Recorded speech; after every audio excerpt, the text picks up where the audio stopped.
The revs are building up, and we are racing all the way down. Away we go, and it's a brilliant start from Dan Jackson. My goodness, Dan Jackson was the third fastest qualifier. He's leapt into the lead with a blistering start.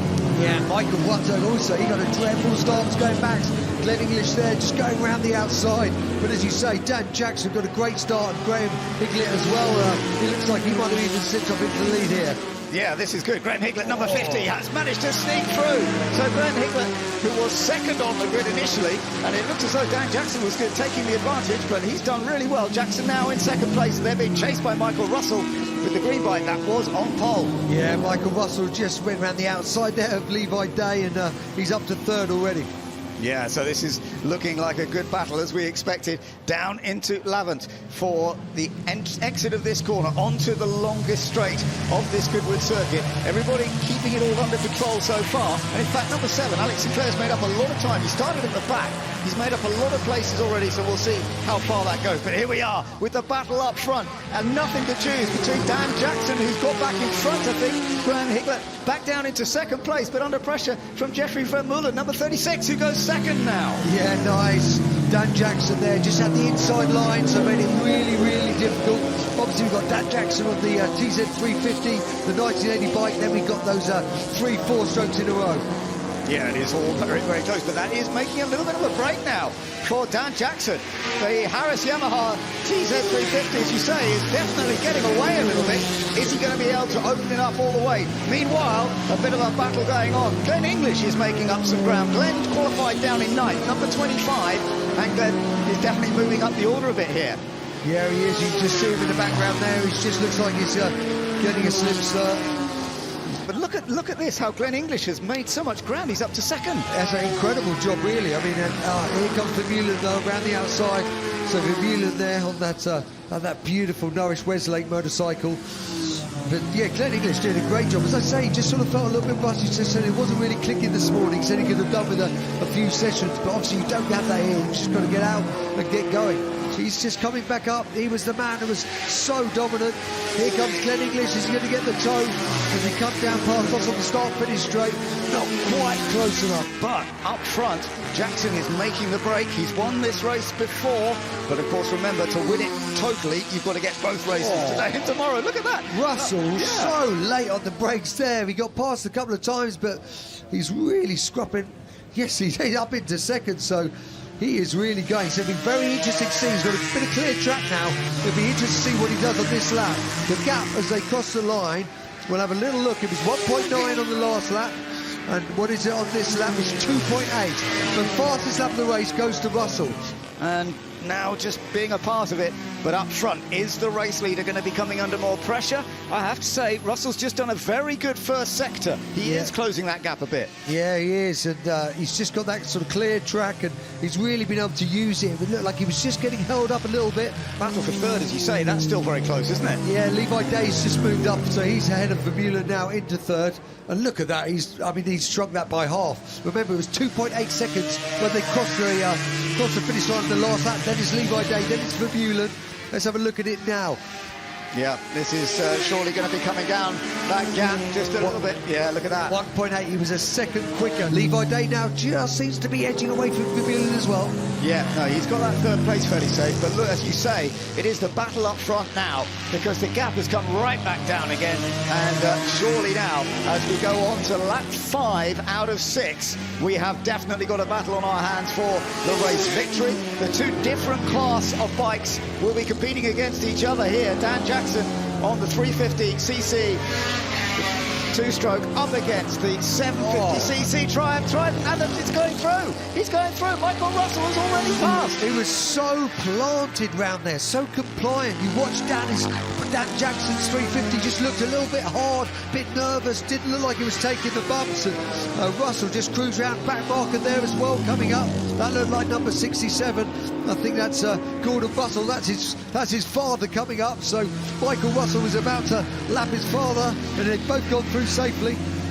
But this isn't over yet. Look at this, because coming back a chance here for Dan Jackson to come back into the lead. He's going late braking into Woodcote, and he goes in front. Yeah, he's got that slightly lighter motorcycle, so 109 kilos, weighing about 140 kilos, so he's that lighter bike, but obviously it's a 350cc 2-stroke compared to the big 750cc 4-stroke.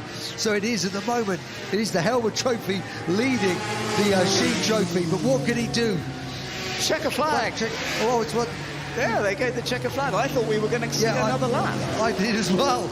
But it is 6 laps they've done, so 6 laps, so he's taken it back as they cross the line, and Dan Jackson has taken the victory. Well, I mean, what a great move in the last lap. We were all, as you say, so scored a sound slightly there. Yeah. But Jackson just nicks it from Michael Russell. I mean, what a great ride from Russell as well to come back. For the Gordon Spice Trophy Part 1. And away we go, and it's a good start from the middle of the front row. And it is a good start from Romain Dumas, as we thought, although he's on the grass now. So Jake Hill is the leader in the Capri as they go up into turn 1. But Romain Dumas, number 17, has moved up, not quite as far as I thought he was going to, because he was on the grass, but he's in 3rd place. Jake Hill making a lightning start. He's dropped back, actually, as Romain Dumas. He was challenging Andy Priaulx, but Priaulx shut the door, but Priaulx is all over the back of Jake Hill. They go through the kink at Ford Water, lead up to St Mary's. It all looks fairly clean at the moment, but moves still on trying to be made as they head through. And look at this shot, all getting sideways, out of shape. Jake shutting the door on Andy Priaulx. As we look back on Priaulx now, the Chevy chasing Jake down in the Ford Capri. There's the Mustang kicking up a little bit of dust. Is there going to be contact, touring car style? Of course there is. Well, let's hope not too much with these lovely classics. All down the inside. What a great move. Oh, don't get on the grass. They don't. That was beautifully done. And for the moment, Andy Priaulx's just sneaking in front, and he's got the good line when they get down to the next corner at Woodcote, because he's on the inside. But look at the speed of the Capri in a straight line. That's brilliant. If Jake can brake later, yeah, I think he can. He brakes a little later, gets it turned in, and holds on to the lead. Slightly lighter Capri, more able to brake later down into Woodcote, but he's forming a train behind him. These two battling. The Chevy's going to have the legs on the Capri down the straight. The V6 power compared to the V8 grunt of the Chevy as they roar past the commentary box window. But Jake's is going to be wise to this. He would have had a look at the competitors. Jake's holding it well. He is holding it very well, and Andy looking for opportunities, but Jake is placing the car middle, which is just making that life a little bit tricky. Oh, a little clip over the curb, but actually no damage done. He just clipped the curb a bit tighter than he might have wanted to. Jake Hill. Now, this is the area into Lavant where we saw on exit the move from Andy Priaulx to get past Jake. Now, he's on the outside this time, and he's not trying to go around the outside. He knows that's risky, but of course they're now being caught up from behind as well, aren't they? And so this is all getting a very, very close battle now. It's not just the two of them. It could get even tighter. Yeah, seconds separating the top 4 at the moment, and it's going to be a drag race down the back straight here. Jake's being squeezed onto the grass, all out of shape, just manages to hang it. He's going to keep it on the inside. Andy Priaulx, is he going to copy the move that Jake did earlier on? Yes, he does. Around the outside of Woodcote corner. Fantastic move. Really great stuff. So Andy Priaulx takes the lead. Jake Hill into 2nd place, and Rob Huff now making great progress as well. And so we shall see how this goes. Over the line they come. Rob Huff has moved up into 3rd place. But let's see, because Priaulx is definitely, as you say, just easing away very slightly, making the most of the extra V8 horsepower that he's got with the Chevrolet Camaro. 2nd place, the Capri of Jake Hill. Rob Huff very close in behind him. Tom Ingram is one of the ones, big slide there from Jake. Tom Ingram is one of the ones who's lost out a little bit here, Alice, isn't he? Because he's gone down into 7th place, having started from the front row. So, yeah, he's definitely lost a bit of space further down, and we're actually on board with Tom Ingram now. So I'm not quite sure. He's actually, yeah, because he's behind the Volvo that is being driven by Gordon Sheene. This is Tom Ingram. Now, can he go to the inside? Is there space? Not really, because Gordon Sheene has come over to the inside to make sure that it's not that clear, and that's perfectly fair. So good, clean racing, but tough racing as well. You're up against some really top professionals here as you now come into the chicane, trying not to make contact, and out onto complete another lap. And over the line they go. Andy Prio ahead of Jake Hill, with Rob Huff still in third place. Absolutely perfect, but the Volvo taking a bit of grass. Gordon Shedden's going to try and have a look down the inside as they head into Goodwood corner. Roman Dumas shuts that door firmly shut. Behind Rob, still the battle going on. 3 cars all fighting away behind Dumas and Shedden and Ingram as well. Look at this. So you've got Roman Dumas, the first of those two, then Gordon Shedden, the middle car, and then Tom Ingram, having had an issue on the opening lap, losing a lot of time from the front row, but really trying to get back in. And they were kicking dust off the grass.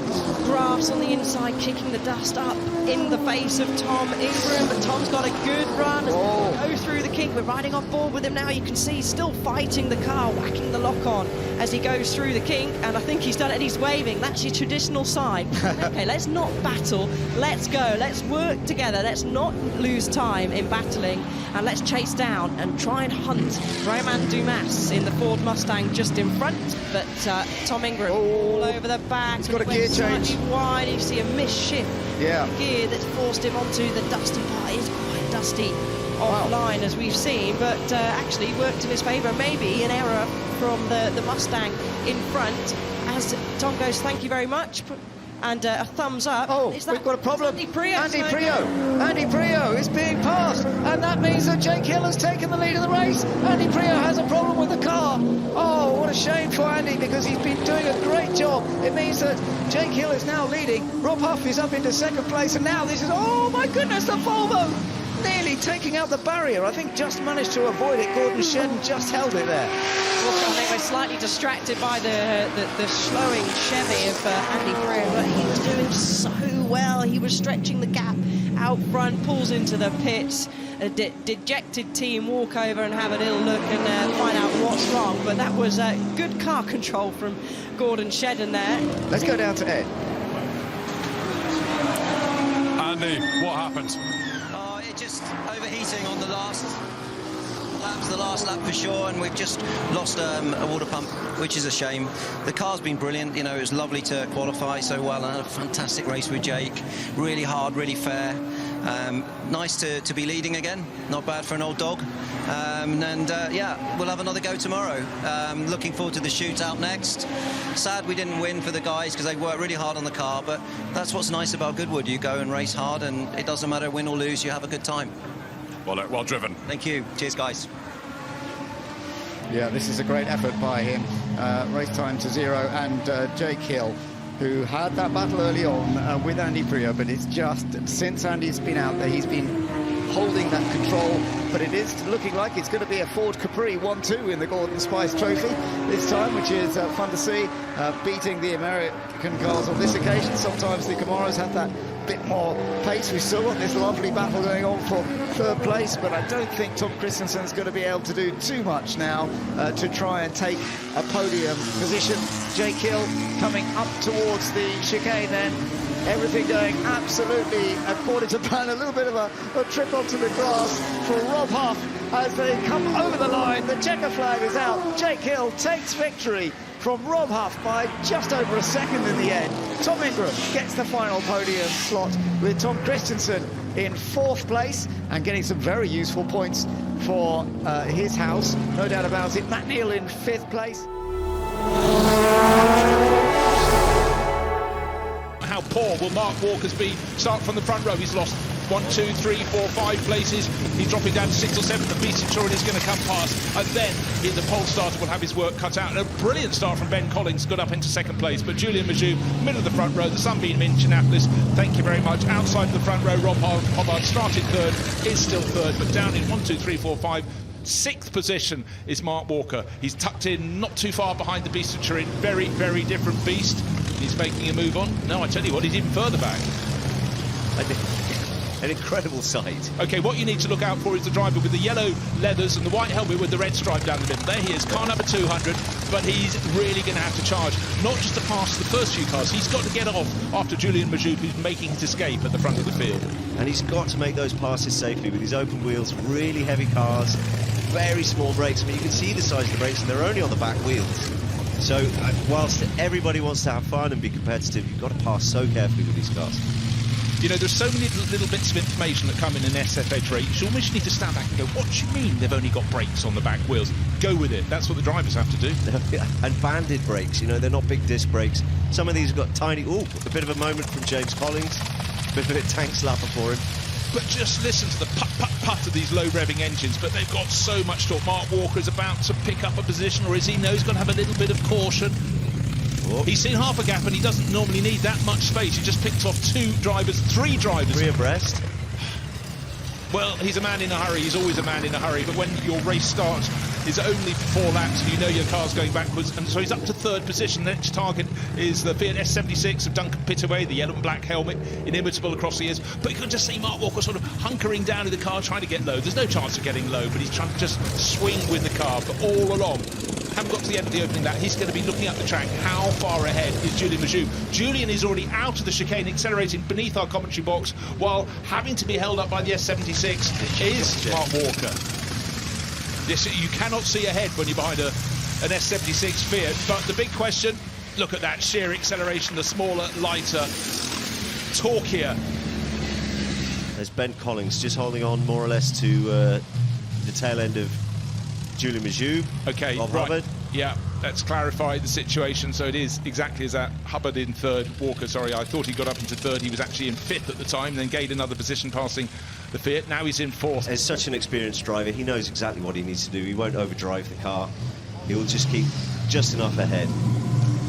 Yeah, and he knows, of course, this is a 2-part event because the second race is tomorrow. But again, just seeing Julian coming out of the chicane, all attention, in behind Ben Collins. Looks like he's lost a little bit in 2nd place. He's 1.6 seconds down, he's 4.3 seconds down. But the driver flashing on the outside of the circuit. He's in 4th going over the start-finish line, but easily gets past the silver Vauxhall of Rob Hubbard.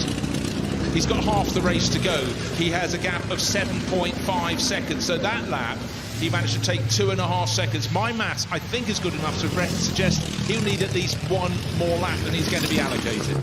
Yeah, which he's picked up a couple of positions in the race. Oh no, race leader Julian Majou. We're not trying to build the drama into the race. He's providing a smoky haze for those behind. Now, of course, Julian's raced the Sunbeam in Indianapolis for years. He might go, is that overfill? But he wasn't doing that at the start of the race, so that can't be the case. What is he seeing on what little gadgetry he has on board? What can those behind see? Ben Collins will be chasing in the Mercedes, but how much is he seeing? He'll certainly smell it, taste it, and wonder if it's dropping oil. You can see the oil on the side of the car. I think that is significant. See the oil pouring out of it. Oh, hand up. There we are. He is going to pull off from this race, no doubt. Well, let's hope he can get it repaired. So this is last year's winner, and sliding on his own juices. There is a lot of oil coming out of the bottom of that car. Okay, into the pits. That means Ben Collins will go into the lead of the race, or will he? He's got very close behind him. No, already ahead of him. Mark Walker goes into the lead of the race, going down into Woodcote. He got the move done around the outside of Ben Collins. So Ben Collins was 2nd and is 2nd. The change of lead, though, is that Julian Majou has pulled out of the lead, and Mark Walker goes on to this last lap in the Darrock.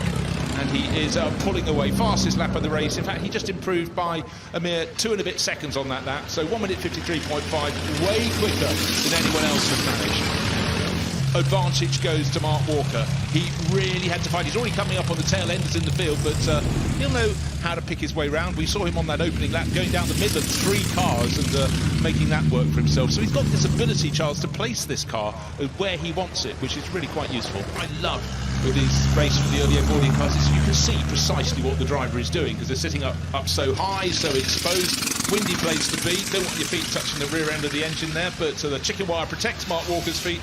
And so part 1 of the SFH Trophy, and now he backs off over the line. He'll have built a margin of, it looks like it's a handful of seconds over Ben Collins, waiting for Ben in the Mercedes to come through in the background, but about 5...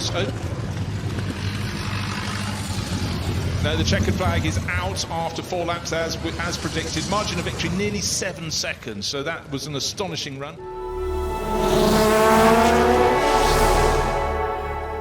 The flag flies we've got the race underway, and it's a good start from Richard Mines from that pole position in the GT40. What's the Ferrari going to do up on the outside? Can it dive in? No, it can't. Oh, and he actually gets squeezed out the way. So it's not a good start for David Franklin from the outside of the front row. He's losing more and more places as they go through Madgwick Corner, but it was an excellent start by Richard Mines, and we've now got a separate battle going on for second place. Max Lynn, number 6, has dropped back just a few places. It's been a great start for Christian Albrecht, number 24.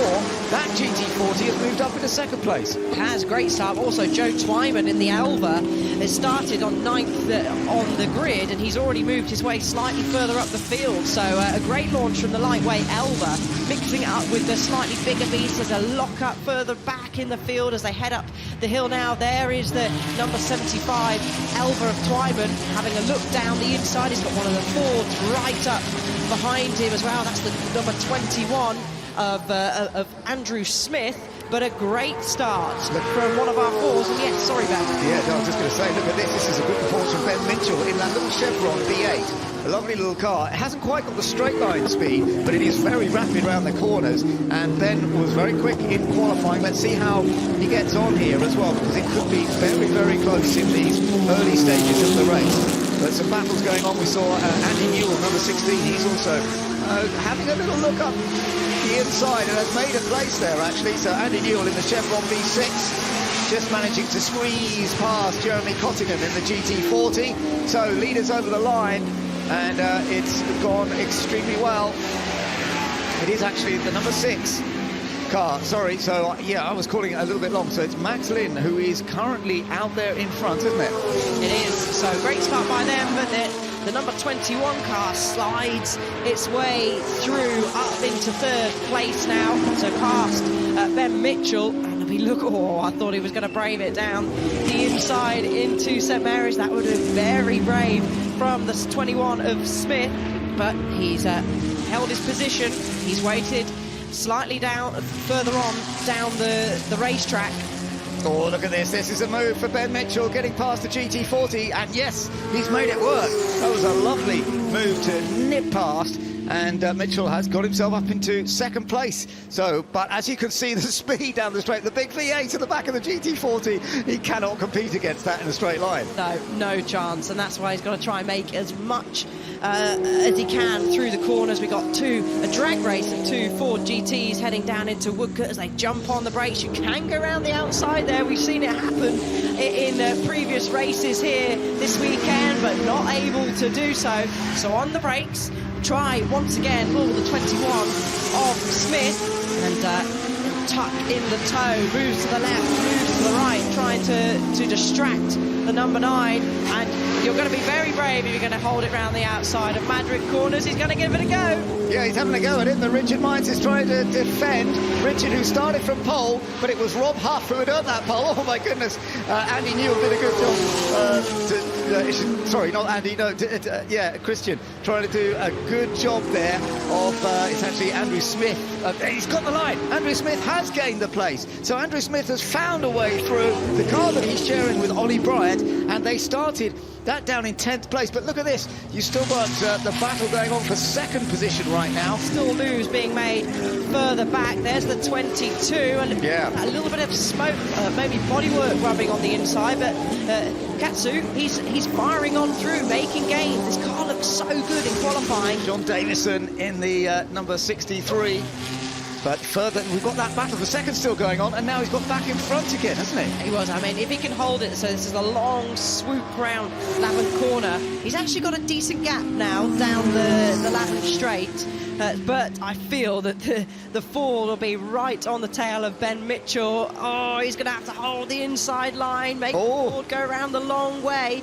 But he's done a good job. He's closed that inside, tried to make him go the long way around, and I think he's done it. Great driving from Ben. Yeah, that was very, very impressive. These other 2 Chevys are still racing really hard. John Davison just about oh no, that's the 24. That's the 24 that was in that battle with Ben Mitchell. Has gone round. I'm just trying to see whereabouts he's gone round. He looks like he tried to fire it back up again. He's going to spin it round. Is that the exit of St Mary's? I think it is, Ben. So I wonder if he's touched the grass or a bit too eager on the loud pedal on the exit there. So we're going to have a little look at the replay. Chasing down Ben Mitchell, swings it through. Oh, that was a strange one. Yeah, loses it mid-corner, and around he goes. So good, he's very lucky that no one came flying around and made any contact with him. But that is bad luck for the 24 that was in a very good position. And here we go, Kubota is getting through as well, so that's another place gained with the Lotus. So Richard Bradley will be very happy about the way this is going for the car so far. He will. Kubota doing a brilliant job from dragging it back up. So there's the 24. There's the Albert and the Perez car that had that spin, lights ablaze, just desperately trying to do anything to distract the cars in front. And Kubota's going to have a little look down the inside, going to St Mary's. No, thinks better off it. That door is closed by the 23. Obviously had that incident earlier on where he had spun. Of course, safety car has come out to recover the car, but I wonder if that was why he initially spun the first time round. There was a failure beginning to take place. Yeah, maybe. And then it's let go a lap later when heading into a good corner. But lap cars are being allowed to go through. No! Oh, no, is there a problem there? Looks like it is. So, just having a look in the background. Oh, onto the grass. Spun. Oh dear, so the Lotus that we've been talking about, gaining that time, gaining the places, has it, and it's stalled. He's trying to restart it.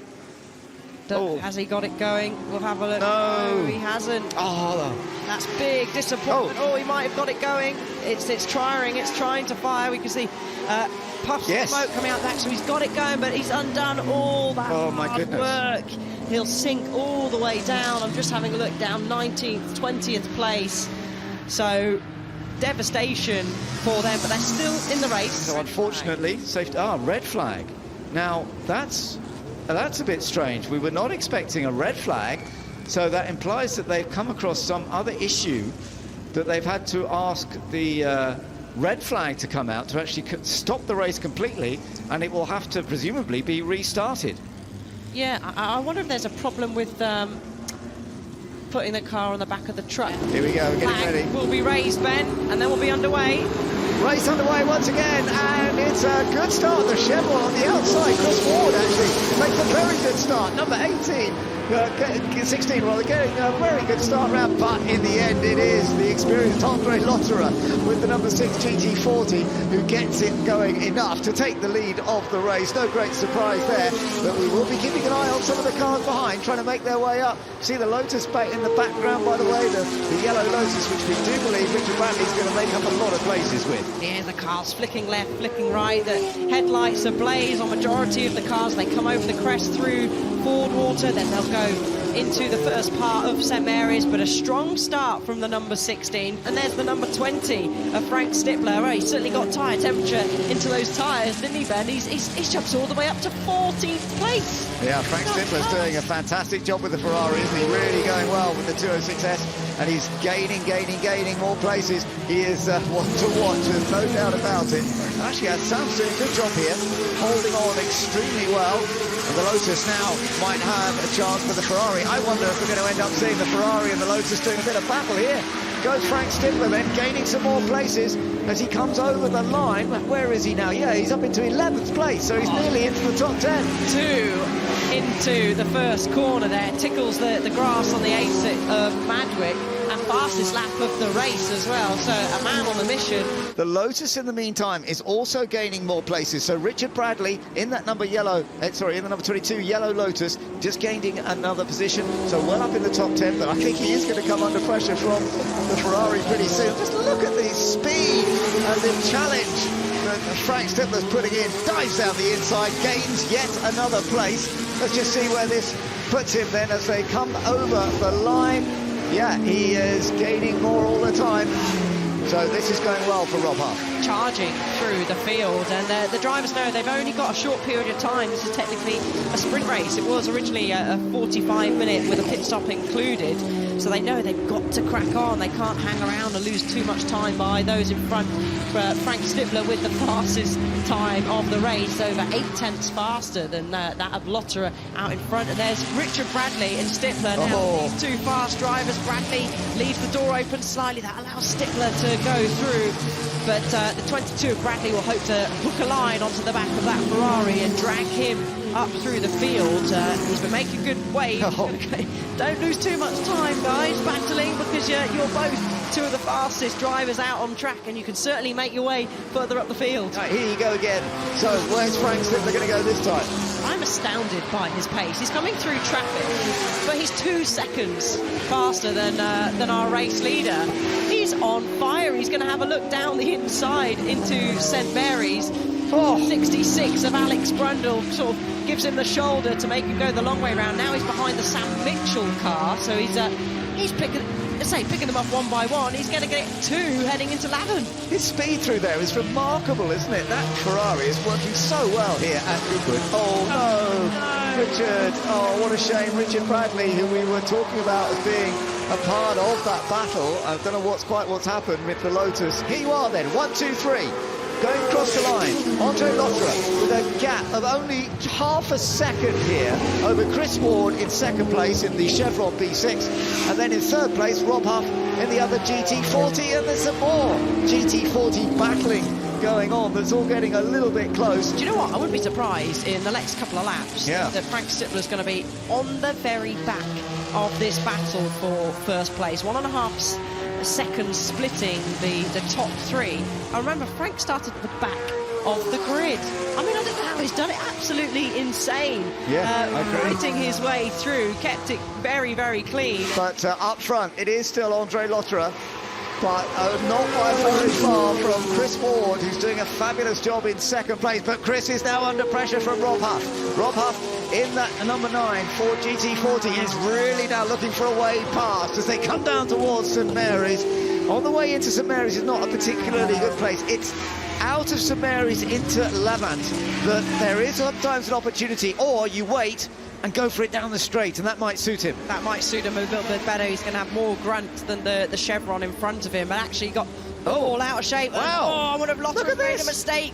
And Chris Ward's having a look at the inside, but this will be the drag race, and you would put your money on the Ford, and there we go, the drag down, back straight. Look, Rob Huff. He's in Rob Huff as well. Yeah, Rob Huff has got past down the straight, but down the straight the GT40s are so quick. But it's remarkable that Chevron B6 is doing through the corners with Chris Ward at the wheel. He is so quick. Look at the way he's caught right back up with them. We have a 3-way battle for the win in the Gurney Cup here. Make that 4. Maybe 4. Make that 4 then. As another fast lap from Frank Stippler, that previous lap, and he's within touching distance now. He definitely is. And then this little battle going back slightly further for 5th position. And the Mitchell Chevron still joining in the fun and games here and trying to find a way past the GT40. But the Ferrari has gained another place, so the Ferrari is up into 3rd place now, as Frank Stippler has managed to get past the Chevron. So now it's the 2 Ford GT40s and the Ferrari in 3rd. Now the 2 GT40s, they're not going to want to slow each other down too much. They'll be looking in that mirror and go, hey, this car behind me started last on the grid. How's it got all the way up here? But they're battling. Lotterer slightly on the defence. Goes into the first corner. You can just This could be a chance on exit, couldn't it, for Rob Huff? You can see the work, the correction to be made. It's going to be a drag run, Ben. Down into Ford Water right-hander. They're side by side, and Rob Huff goes through. And that was clever stuff if he can hold on to it. Andre Lotterer didn't get Madgwick quite right. He went in a little bit tight to try and defend his position. Totally understandable. But Rob Huff was able to take full advantage of that with a really good exit out of Madgwick. And he has taken the lead. But look at the Ferrari. This could still win the race. He's attacking both of the GT40s. Oh, he nearly sold him the dummy. Has he sold him the dummy? No, Lotterer's wise to it. Shuts the door up into Lavant. And the Ferrari's going to try and duck in the toe, but a slight correction being made by Lotterer. And Frank Stippler says thank you very much. And looks like there's a bit slight damage to the Ferrari, so hopefully that won't hamper his progress too much. Nothing seems to be hampering his progress at the moment. He just set the fastest lap of the race. You can see it's knocked in the front bodywork there slightly, but a bit of breathing space, at least maybe for another 1 or 2 laps for Rob Huff. There's still a bit of time to go, you know. Look, 7.5 minutes, a bit more. Let's have a look at this then. So there was a wobble and then a touch, wasn't there? There was a wobble, yeah, you're right, and then a slight touch that knocked Lotter into another wobble. But also keep an eye on Chris Ward with that chevron, because he's still doing a massively brilliant job with the V6. It's so good through the corners. And oh look, he's done it. He's got in front. Stippler has taken the lead in the Ferrari, having been right down at the back when this race got back underway once again. That is remarkable. It's got damage on the front end, but Frank Stippler has taken the lead in the Ferrari 206S. Let's take another look at this. Opted to take the slightly tighter line through the exit of St Mary's. I mean, it's not been Rob's strongest area of the track, has it? That second part of St Mary's. Not feeling like he's got the car performance behind him, but the slightly lighter, more nimble Ferrari sails on through, and clean air from Frank Stippler. We saw his determination of really trying to generate as much tyre temperature as possible, and he's through. He sails on through. Actually, our race leader had a good fight with the traffic, but Rob's going to get boxed, Ben. He's going to get boxed going into St Mary's. He's going to dive down the inside as they... Oh, I'm surprised there wasn't a bit of space left, and this could help Lotterer, couldn't it? Because Lotterer is now trying to go to the outside. Oh, then he has to take avoiding action, because now the number 96 is getting out of the way, but that was all getting a little bit close. They are in their own battle, the 96 and the 8s, down here, albeit right now for 17th, 18th place. Top level racing, and you can see the race time is disappearing, and we will be on for a checker flag next time around. Frank Stippler is still the race leader. He's built the lead up to nearly 4 seconds from these two, but who is going to finish second? That is going to be the big question, surely now. It is. Frank Stippler can have a bit of a chill, bit of a relax. Here we go then, into the final slipstream battle as they go on to Lavant Straight. And this is where Rob Huff is going to have to work hard, and then it'll come down to where you position the car and who's going to be the bravest on late braking into the last section. First of all, the double apex Woodcote corner. There's our race leader, Frank Stippler, going through Woodcote now. All that he's got to do now is get through the chicane. But how's that battle going on for second place? We shall see in just a moment.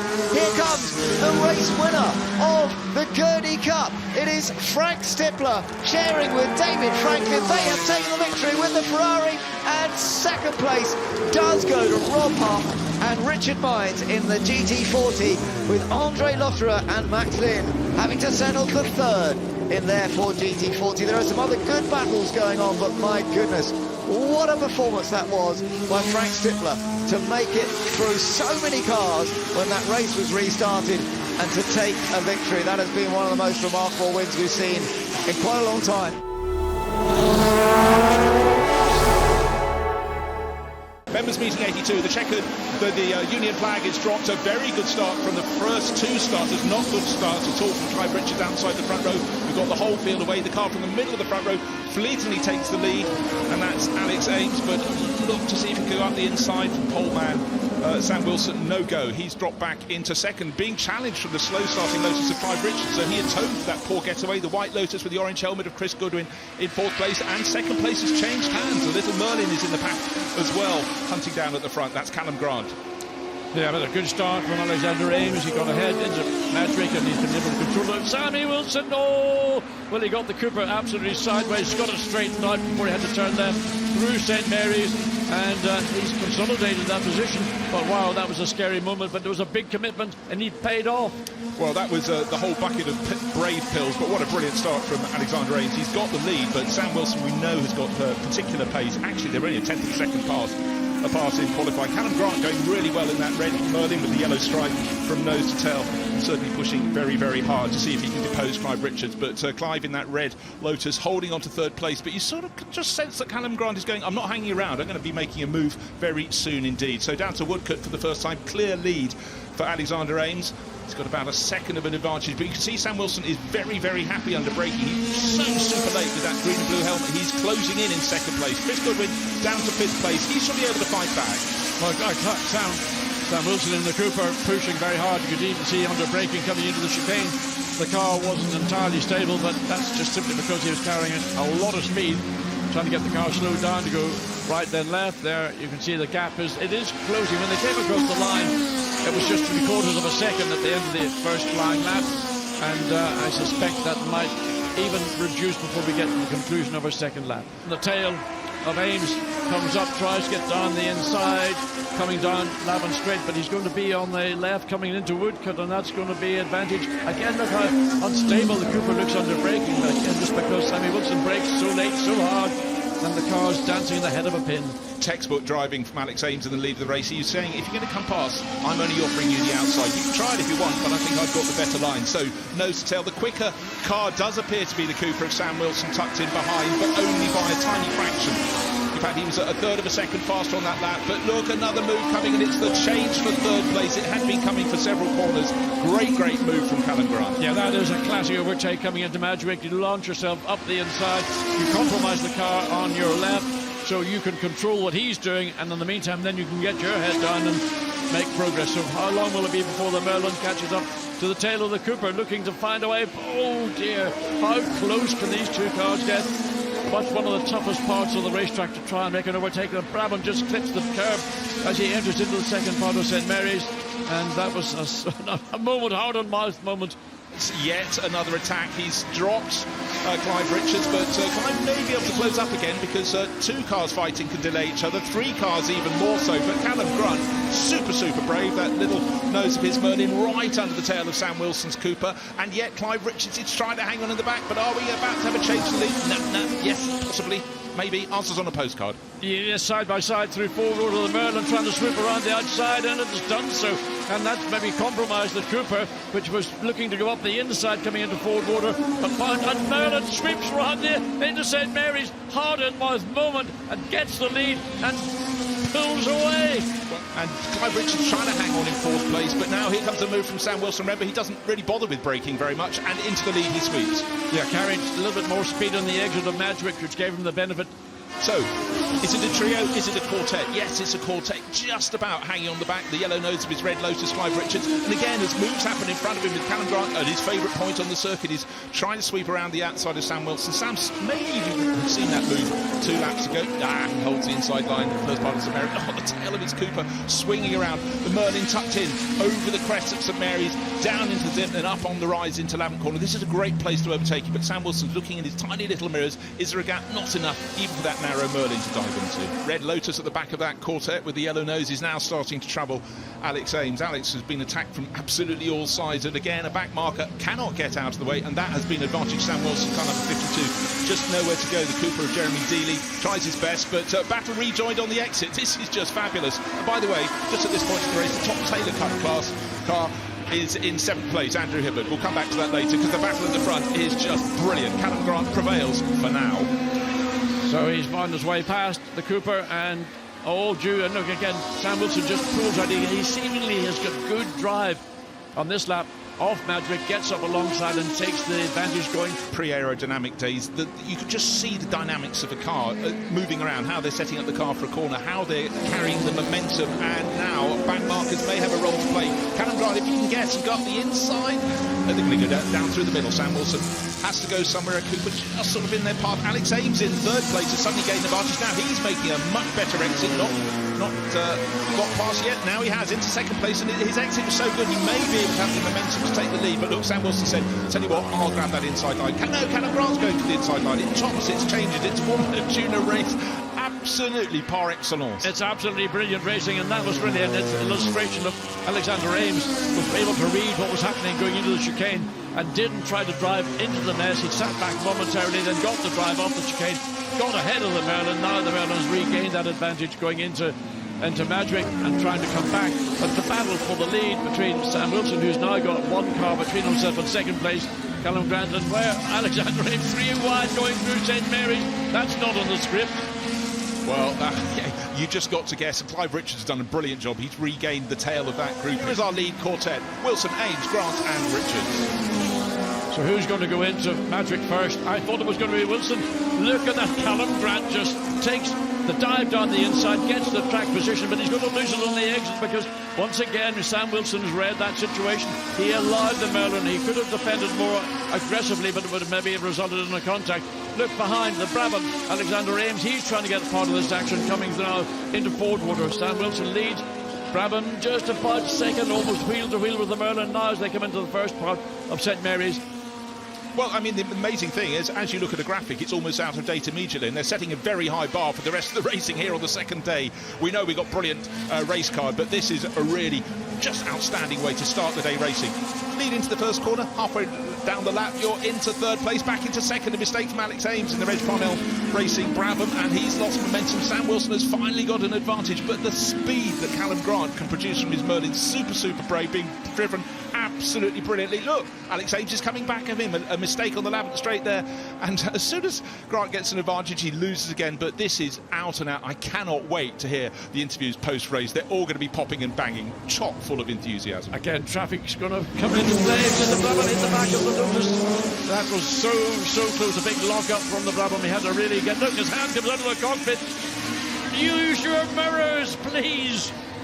Well, there is one thing, when you turn into the chicane, you just see a wall in front of you. Now, look at 1, 2, 3, 4 cars they've got to pass. Sam Wilson with the green and blue helmet, his car 53, the Cooper. He's got the Lola in front of him, Robin Longdon. And Robin looking down, how many of you coming past? Oh, God, well, I've got to turn in. He's turned in. That's really... and there was contact there. Alex Ames clipped the back of the Lola. He will lose momentum, and that means Callum Grant in second place. That in third place ought to become second, but he's going to be given the outside line choice only. Alex Ames has fought too hard to give up place easily. There was a little bit of contact, we think, there, John, on the exit of the chicane. Certainly the two cars appear to jolt, but what this has done is given Sam Wilson a lead of 1.3 seconds, and surely with his ability with that Cooper, he ought to go on to take victory. Trying to play catch-up in fourth place. Will he be able to do it? Someone's kicked up the dust in front. It's that battle for second place, and it has just changed because Callum Grant makes the move in the Merlin, but, you know, Alain Monza, do you want to be in front or behind when you're getting towards the end of the race? Can you use any draft? There's not much of a toe from these cars, but it's all about track position for Sam Wilson. Doesn't have to defend. Alex Ames, I think, has driven brilliantly in this race. He's covering off the options, but Callum Grant seems to have a different race card. He seems to just find space where others don't quite go for it. No, surely there's not enough space there. No, wise head. One lap still to come. We see the clock will almost count down, but we'll get on to one further lap. But watch Callum Grant now in the slipstream of the Brabham. Will he be brave enough to make a move down the inside into Madwick, the corner, and he's made so many overtakes? Can't get it done, not close enough. And certainly Sam Wilson has finally got an advantage. He can relax. He's got 1 and a bit second advantage. The battle is still for second place, but there aren't that many corners left. Here comes the Cooper of race leader Sam Wilson, the green and blue helmet. And what can Callum Grant offer? Alex Ames breaking later and later to leave fewer options, but again a smoother run into Woodcourt from the red and yellow Merlin that twitches. This is surely his last chance. Hasn't grabbed it. How quickly can he get out of the corner? John pointed out the second place car. The Brabham seems to have good grabs out of the corner. First, second and third. First race of the day over the checkered flag is waved. What a sensational start to the Sunday. Formula Junior, it absolutely provides. Not everybody getting to the finish. Little Wayne has gone off, I'm afraid. That's why it was running slowly. But Sam Wilson, hat tip to him. Phenomenal race. And that top three, I cannot wait to hear what they say afterwards. Alex Ames took second, Callum Grant third. Outstanding racing, and what entertainment. Those four cars, first four cars, but primarily the first three cars, changing position maybe once or twice a lap. There you can see Sam Wilson delighted. He's applauding both his principal competitors, Alexander Ames and Callum Grant. So they have put on a spectacular show.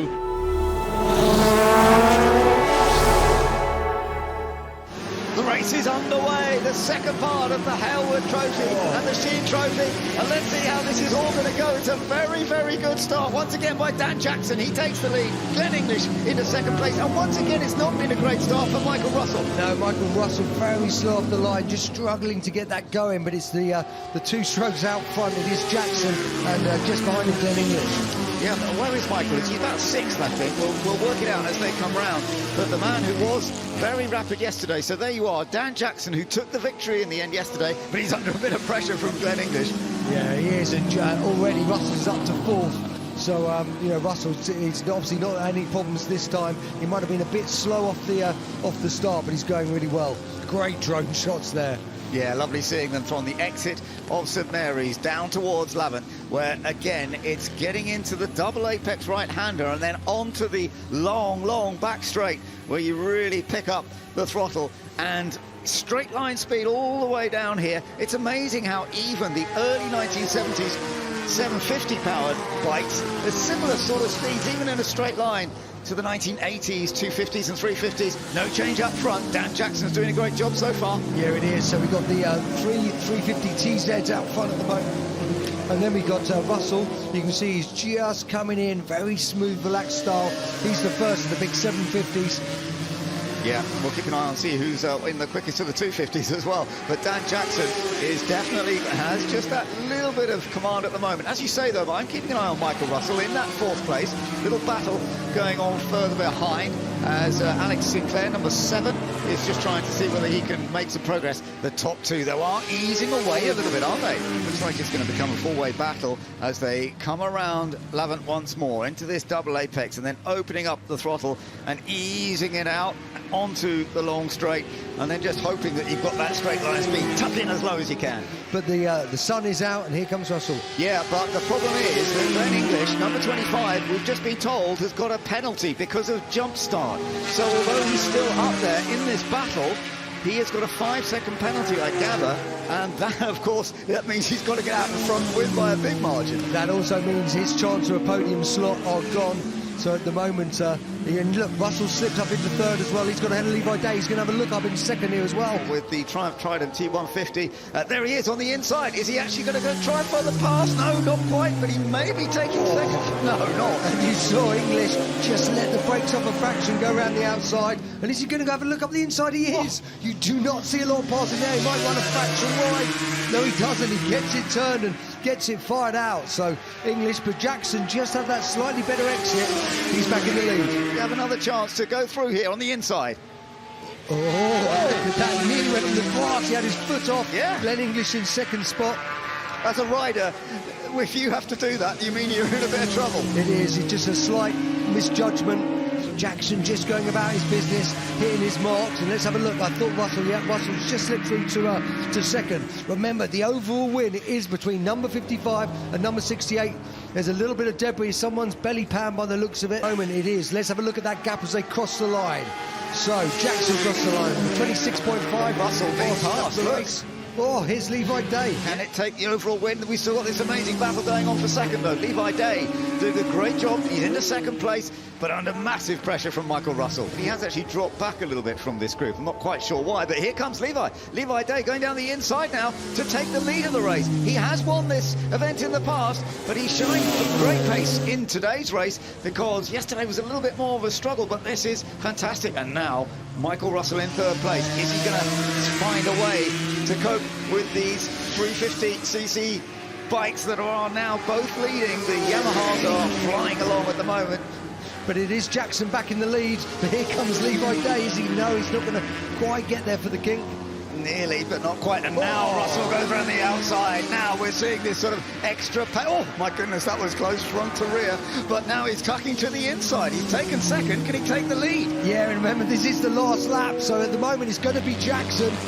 It's they are really on it. What can Russell do? He's got to try and force a move. Remember, he's got to beat him by half a second if he wants to take the win. It looks like Dan Jackson's on target for 2 wins. If they get this right into the chicane, it could get even closer. But they've kept it clean. Beautifully done.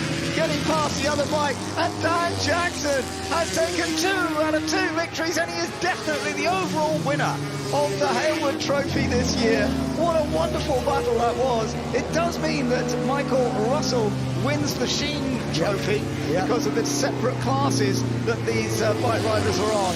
But well done, and what a dramatic display it was, and well done to Levi Day as well. The Union Lab, a very quick drop of the flag, and again Mark Walker slow off the front. Oh dear, the Vauxhall from the outside the front row has not got going. Bad luck for Rob Hobbard. Hand in the air, everyone avoids him. But again, another trademark poor start from Mark Walker. He's down in, I think, 6th position. There he is, the white helmet with the red stripe on top. And the number 10, that was so rapid at the start of the first attempt, Les Searle goes around the outside. So the chase commences. Into the lead goes Julian Majoub. Into 2nd place, Ben Collins. And 1, 2, 3 there, 7th or 8th position, in fact, is where Mark Walker has fallen through. Now he's going to play catch-up. Good to see the last of the cars gets away. Yeah, it's such a shame for Rob. You know, he's been going so well this weekend, but perhaps he can do a bit of a Mark Walker and bring himself back into the pack and carve through and make a few positions. Well, he was very neat, very tidy and very quick yesterday, but now. Let's see how he sorts it out. And the interesting thing to me in the opening lap is how spaces just seem to open up in front of Mark Walker. I think people know he's coming through. It's written into the script. The car will not get away, but he has huge pace. And he also doesn't just ask twice, he just goes. No, I think you can hear it as well. I think it's so yeah, no, this is it. This is a Napier of Graham Rankin, car that's been 20 years in the build, and here comes Rob Hubbard trying to make up the time. Right, look, Julian Majoub has already got a clear lead over Ben Collins in the background, and Ben being pushed and challenged in his own right. Then the giant S76 from Fiat in the background, and 2 cars behind him. Down in 6th place is Mark Walker on the chart, but Julian Majoub knows how to play this game. It's cat and mouse. He actually, it's not, or is it rabbit and the tortoise? I don't know. Anyhow, he's the rabbit, and he's trying to make his escape. Mark is on the left-hand side of the screen. He's picked off another person. He's now seeing, is there an insight? Oh no, I'm going to the heat haze behind that giant Fiat. Down to Woodcote he goes, still in 6th place. Good little battling all the way down the field behind, though. Fabulous long shot from Woodcote back towards 11th King. But look how our race leader in the Sunbeam in Indianapolis, that's Julian Majoub coming through. How big is the gap going to be? 5-6 seconds at the end of the opening lap? Well, maybe slightly fewer. Here comes Ben Collins. We'll see in a second. So Ben in his Mercedes-Benz holding down 2nd place. He puts a flying lap, 4.5 seconds. I got a little too excited there. But the important question is, what is the gap going to be back to Mark Walker? Mark is coming across in 5th place, 11.5 seconds. Right, what have we got left? 4 laps, can he do it? Possibly. He's looking down at the skies. I would have expected him to get past Duncan by now, but perhaps perhaps something's not working as it should. Yeah, again, Duncan Pitaway in that tall Fiat is about to be passed, but again, he's looking down, he's pumping, and he's about to lose ground, so maybe it's not going to be Mark Walker's day. Now Mark Walker's getting up to pace. Yeah, he's definitely making some pace now. And this car roughly has the same power-to-weight ratio as an Audi R6, if that puts it into perspective for anyone. So 200 brake horsepower in 900 kilos, I think it weighs. So remember, it's 2 races, one on the Saturday, one on the Sunday. We'll do the maths, but it's very simple. He's making it easy for us by having such a large advantage in that pointy-tailed Sunbeam Indianapolis. Yeah, remarkably, both the Sunbeam Indianapolis and Mark Walker on, hunting him down. Both of those cars spent a little bit of time in scrap yards. Lovely line yesterday after the race from Ben Collins. He said, having been passed by Mark Walker, he thought he could actually dive back past, but decided it wouldn't be very gentlemanly. Absolutely. And Mark's really on a charge now. Well, those 2 cars were a mere distraction. Mark Walker up into 2nd place. They knew he was coming, but I'm really going to be intrigued to see what his lap pace is this time around. Mark is picking up the pace. He goes from 4th at the start of the lap to 2nd. Actually, he gains a third of a second, so I'm talking nonsense. Only 15 seconds, but still quite a lot to do, isn't it? It is. So here comes Julian Majoub. Just signalling, thank you very much for staying to one side. I'm sweeping through. On to the last lap he goes. Remember, at the start of this lap, he had 15 seconds advantage over Mark Walker. Mark is catching in the background. Well, he's just taken 8 seconds out of that. Mark has just...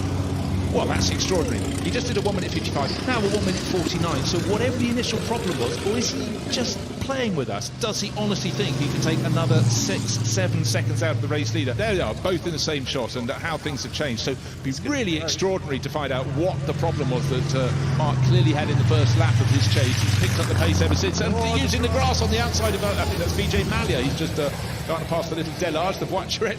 And Julian suddenly looked in the mirror going, oh my Lord. This really is going to be close. It's going to be... This is Woodcote.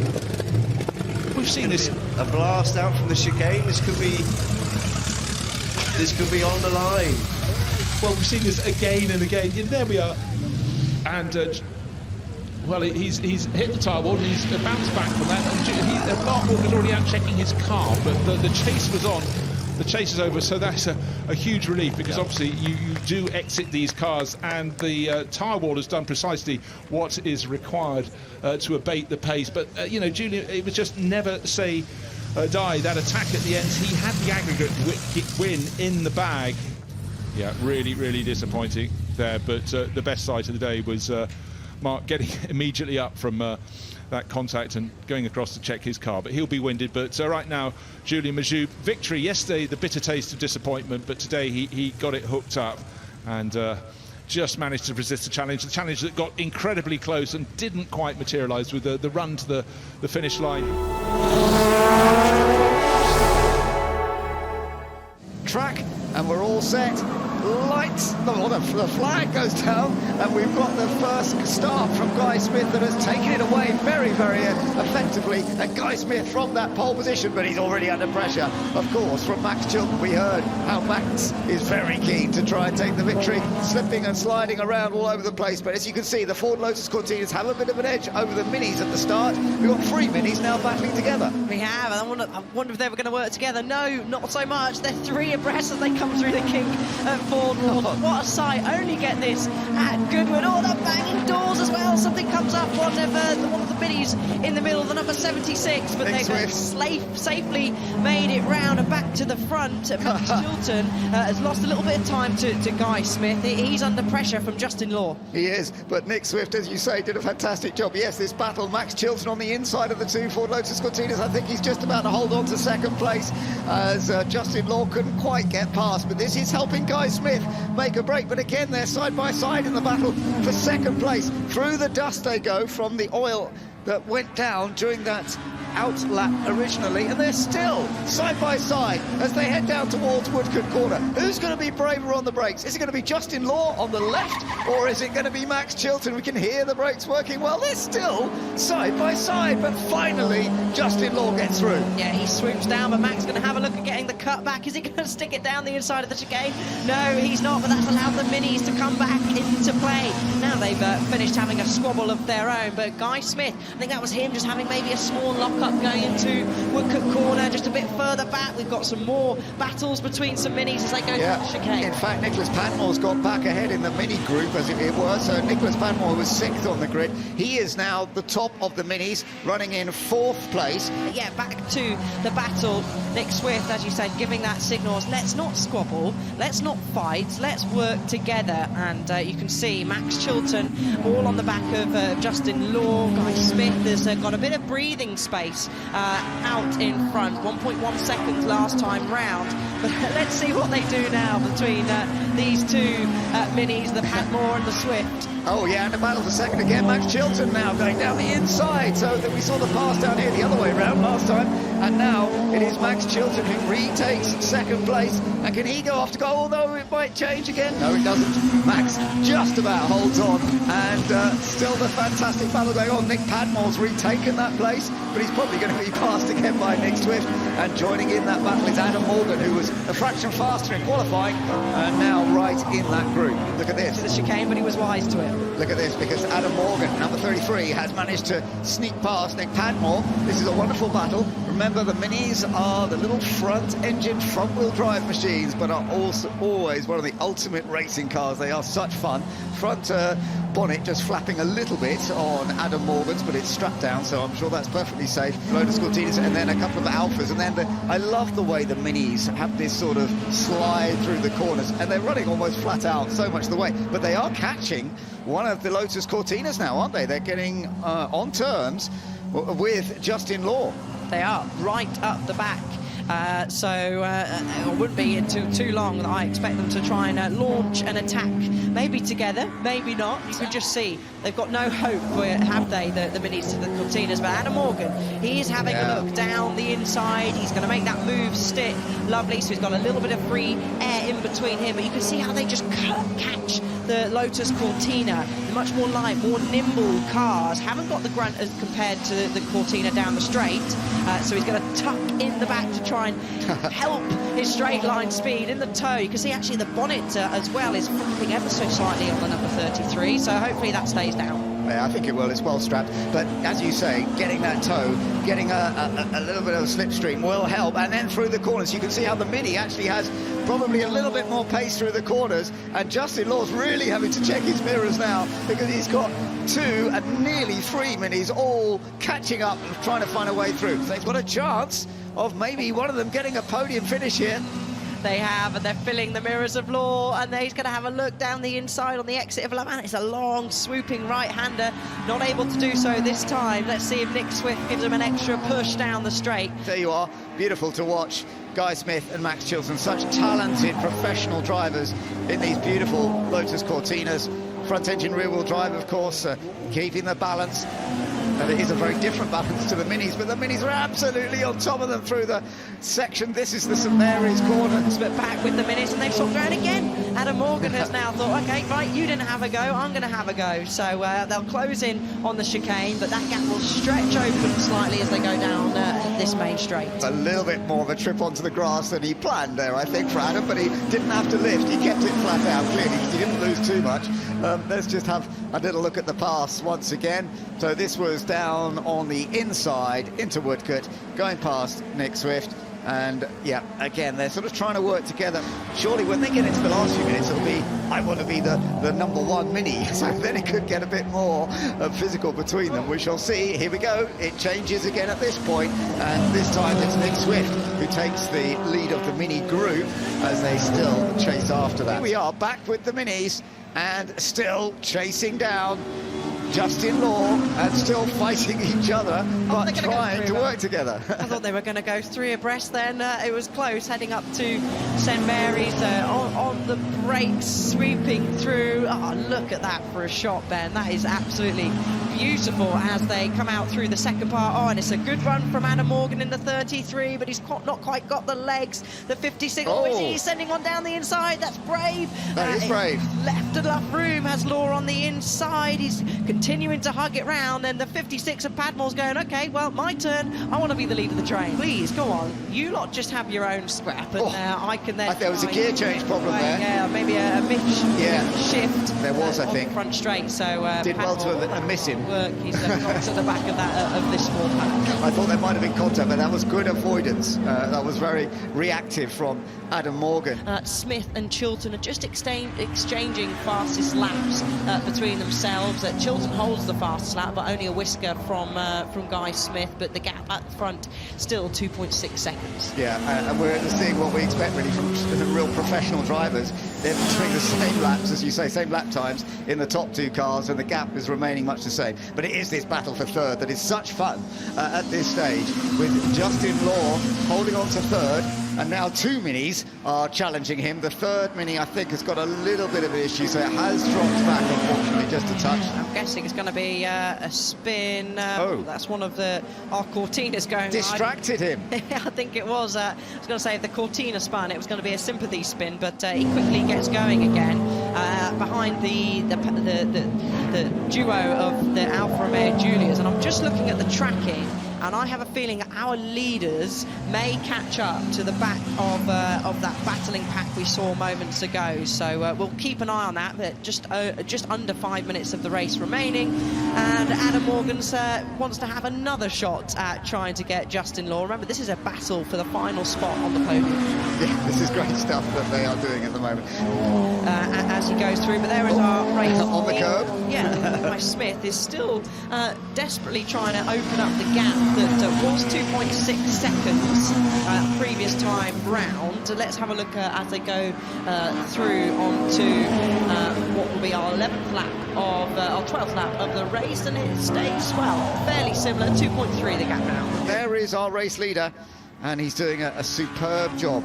Just not making the mistakes, even though we saw him touch the curb a moment ago. But we'll see. I have a feeling they're going to catch some lights traffic flashing at the moment, and I wonder if those lights flashing are going, well, maybe he is watching the TV screens, but potentially could be for the traffic that's about to approach. And we've seen in earlier races this weekend.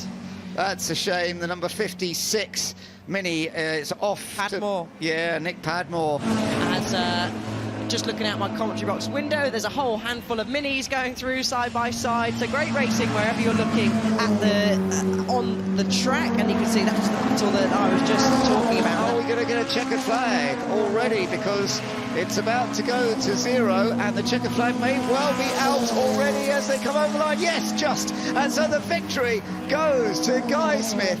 Max Chilton finishes in 2nd place, and in 3rd place, it is surely going to be a Ford Lotus Cortina 1, 2, 3, because although the minis pushed so hard, I don't think they ever quite found a way past. No, they didn't. So 3rd place goes to Justin Law, 4th place goes to Nick Swift, top mini, and what a wonderful battle they put on. The Win Percy Trophy to get underway. flag flies, race start, and it's a good start with the Mazda RX-7. Alex Taylor really getting off the line with that rotary motor, but no, the Escort is coming back even better. The RS2000 takes the lead, and in fact the RX-7 loses out even to a Mini. Yeah, the Mazda got the jump at the start, but just seemed to lose momentum once the cars were rolling down towards Magic. So the RS2000 is taking the lead from the VW Golf, and already the Golf is sort of showing its nose as they come through Ford Water. So Kerry Michael leading this race at the moment from Jim Morris in second place. But look at what Nick Swift has managed to do in the Mini. No surprises there. The number 60 Mini has got up into third place, having started fifth. We got a Mini in the background spinning off. Hopefully not making contact with anybody else. And that's Rupert Deeth, who is trying to sort it all out, get back on. He is going to be sharing that car with Gordon Shedden. And also the BMW, and that's the car I think Alex Brundle might be driving, or certainly getting into.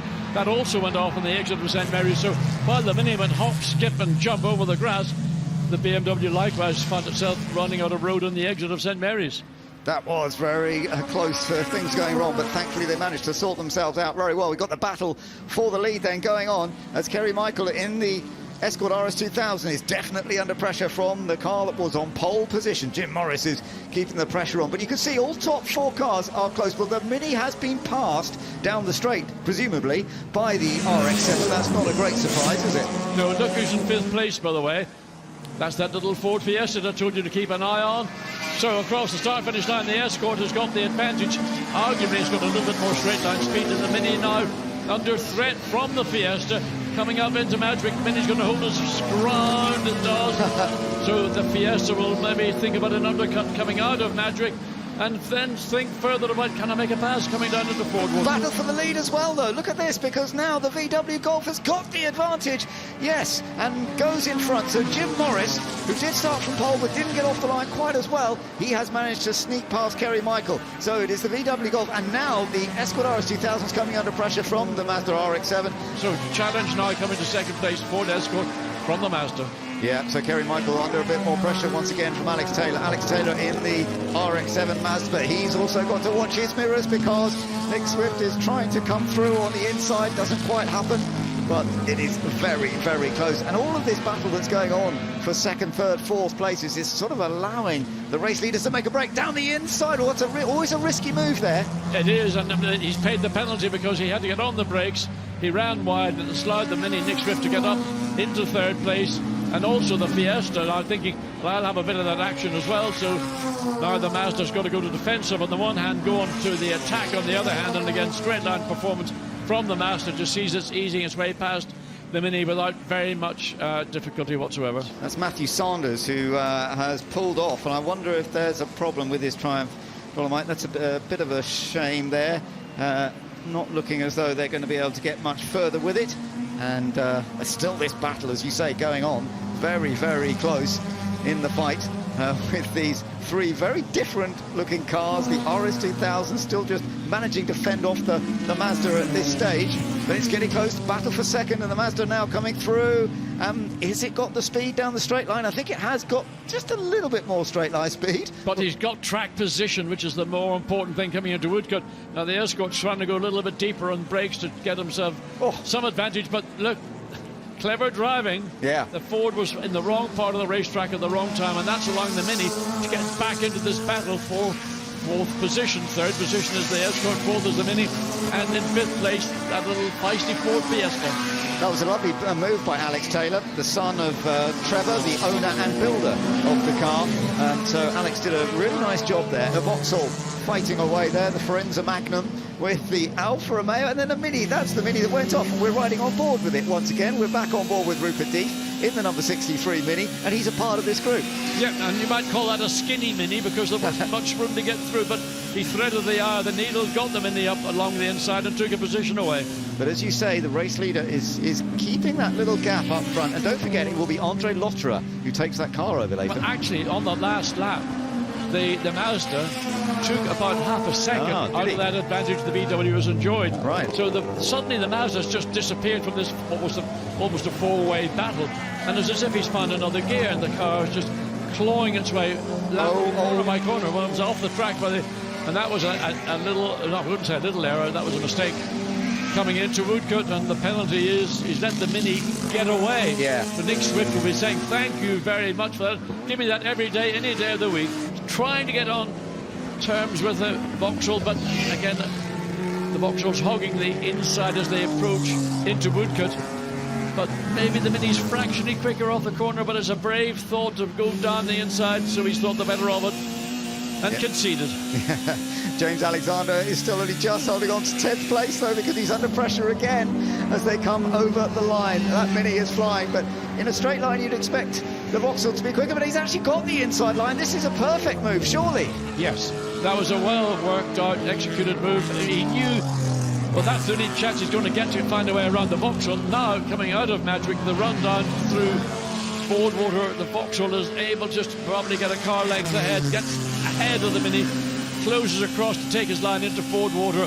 As you can see, we've got a battle on for the lead. As you mentioned, the Mazda RX-7 has been going quicker and quicker, and he's brought the gap right down now from 3.3 seconds last time. In the space of one lap, the gap has gone from 3.3 seconds to their half a second, possibly a little bit more. And all of a sudden, the VW hasn't really lost pace. It's just the Mazda has picked up pace. So the gap is just 0.4 of a second.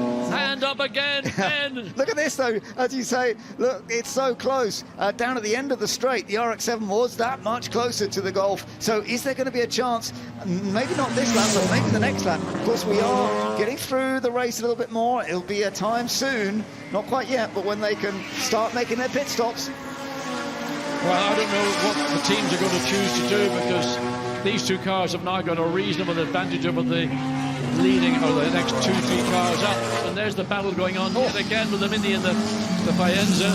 Was there a touch or not? I'm not sure there was. But he's got past, he's just driven past them as if the Vauxhall's got a problem. All of a sudden, just the Vauxhall lost momentum coming off the chicane, and the Mini just flew past. But the battle up front is still very, very close, as you can see. It's Jim Morris who is leading in the VW Golf GTI, but under the pressure from the Mazda RX-7 of Alex Taylor. And as you were saying, we've got Le Mans superstars. Oh, and look at it goes down the straight. He's got to move, but he's on the outside. Now depends on the braking, but he's got through. Yes, he has done it. Alex Taylor taking the lead briefly. Can he hold on? I'm not sure he's going to, because up the inside into the chicane, the VW Golf's on the inside, and he has to back out. Wisely, too. At one moment, I thought he's going to hang it out there, but it was going to mean two cars into one would not have gone. But all of a sudden, the ground lost midway through that last lap was more than made up by the time they got onto the Lavant Straight. Yes. Oh, we got a spin. Oh dear, the number one Triumph, Orlando Lindsay, has had a spin. No damage done to the car, so hopefully it will be okay. So they will have a lot of work to do. Look, the Mazda might take the lead again before they stop. Oh, a little clip across the curve, and then he definitely does not want to be on the outside. Oh, he's done it too much. He's gone wide. Just about safety. Can he get back again? Oh, my goodness. I could see it from the commentary booth, just carrying too much speed. Maybe that was down to the brakes, maybe heavy braking, the speed he was carrying, and braking let the VW race leader in. So maybe that was just the consequence of those two anomalies. So VW into the pits, Mazda takes the lead. I'm looking at timing and scoring. Who's got the fastest race lap? Jake Hill in the Ford Escort. All right, that really is interesting. So we do need to keep an eye on the gap. There it is. I mean, 3.4 seconds as they came across the line to go on to this lap. Okay, but of course now they are both back up to speed. It's probably this lap we'll get a bit more of a clearer idea of just what the difference in performance and speed is. Right, this is the race-leading car. Is it going to come in this time for Emanuele Pirro? Yes, it is. So this is when we're going to see the swap. That car has a big lead at this stage of 10 seconds, just over 10 seconds, but this is going to be a different story when it comes back out, I am absolutely sure, with Emanuele Pirro, and we will see who is then leading. There's the Mazda who's rolling as the Golf comes into the chicane, so the Mazda's going to regain the lead, and you can see there's the Mazda coming out. Behind is the Golf, behind is the Escort in third position. This is fantastic. Yeah, you couldn't have got this better, because he's got to get up to speed. And Emanuele Pirro is trying to get the feel. Did you hear that first from Ben then? No, well done, John. But look at the battle for the lead now, because it is Andre Lotterer who's managed to get past Emanuele Pirro immediately. But Pirro, a sensible driver, of course, he knows you can't necessarily do everything on your outlap, but he is now under pressure for second from Jake Hill. Yeah, but remember, Emanuele Pirro's not been in this car car since yesterday. He's got to drive himself back in. He's been driving a variety of other race cars, so he's going to take a lap, maybe a little bit longer, to get his brain back into Mazda RX-7 mode. So the leader now coming in, Nick Swift, who had taken the lead with the Mini. We saw him battling with some of those front runners early on, and just dropped back a little bit, of course, with the Mini. And it is Andrew Jordan who is going to take over. So he's going to be coming out. No, he's behind certainly the front two cars. Is he going to come out? And the Mazda. He's coming, and the Mazda's got momentum, so he'll be behind the Mazda. Okay, so he's basically coming out in effectively fourth position, and that is confirmed now because as everybody, I think, has now made a pit stop. Tiffany Dell's just had a bit of a moment with the Alpha. Look at this. On the grass. Hopefully no damage done to the car. Down to 0.6 of a second, but there are some back markers. That's going to be a key for Andre Lotterer, because he needs to thread his way through those cars as quickly as he possibly can. He's going to get past the Opel Manta relatively easily. Then you've got another Ford up front, which is going to be a similar straight-line performance to that of Jake Hill, who's following through. The leader hit the chicane, we're just hearing. So Andre Lotterer, let's see at this, little tap.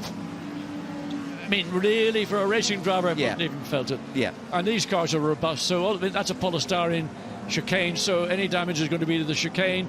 It might be to Andre Lotterer's wallet, but look at this. Look at this. Is coming down Jake the outside. Jake Hill round the outside. He's going to try and take the lead, but Andre Lotterer is not going to give it up easily. There's a little locking of brakes. They're fighting each other so hard, and Lotterer for now holds on to the lead, but Jake is still chasing. Yeah, and the real pressure now on Andre Lotterer, because he knows he's got a fight on his hands. He knows he's got a competitor who, in certain parts of the racetrack, has got a car advantage, slight straight line speed advantage, but with all this traffic around at the moment, there isn't quite an opportunity, but if Andre Lotterer goes the wrong way, they're going past Tiffany Dell, who's trying to keep the car in one piece and not get hit by the battle for the lead.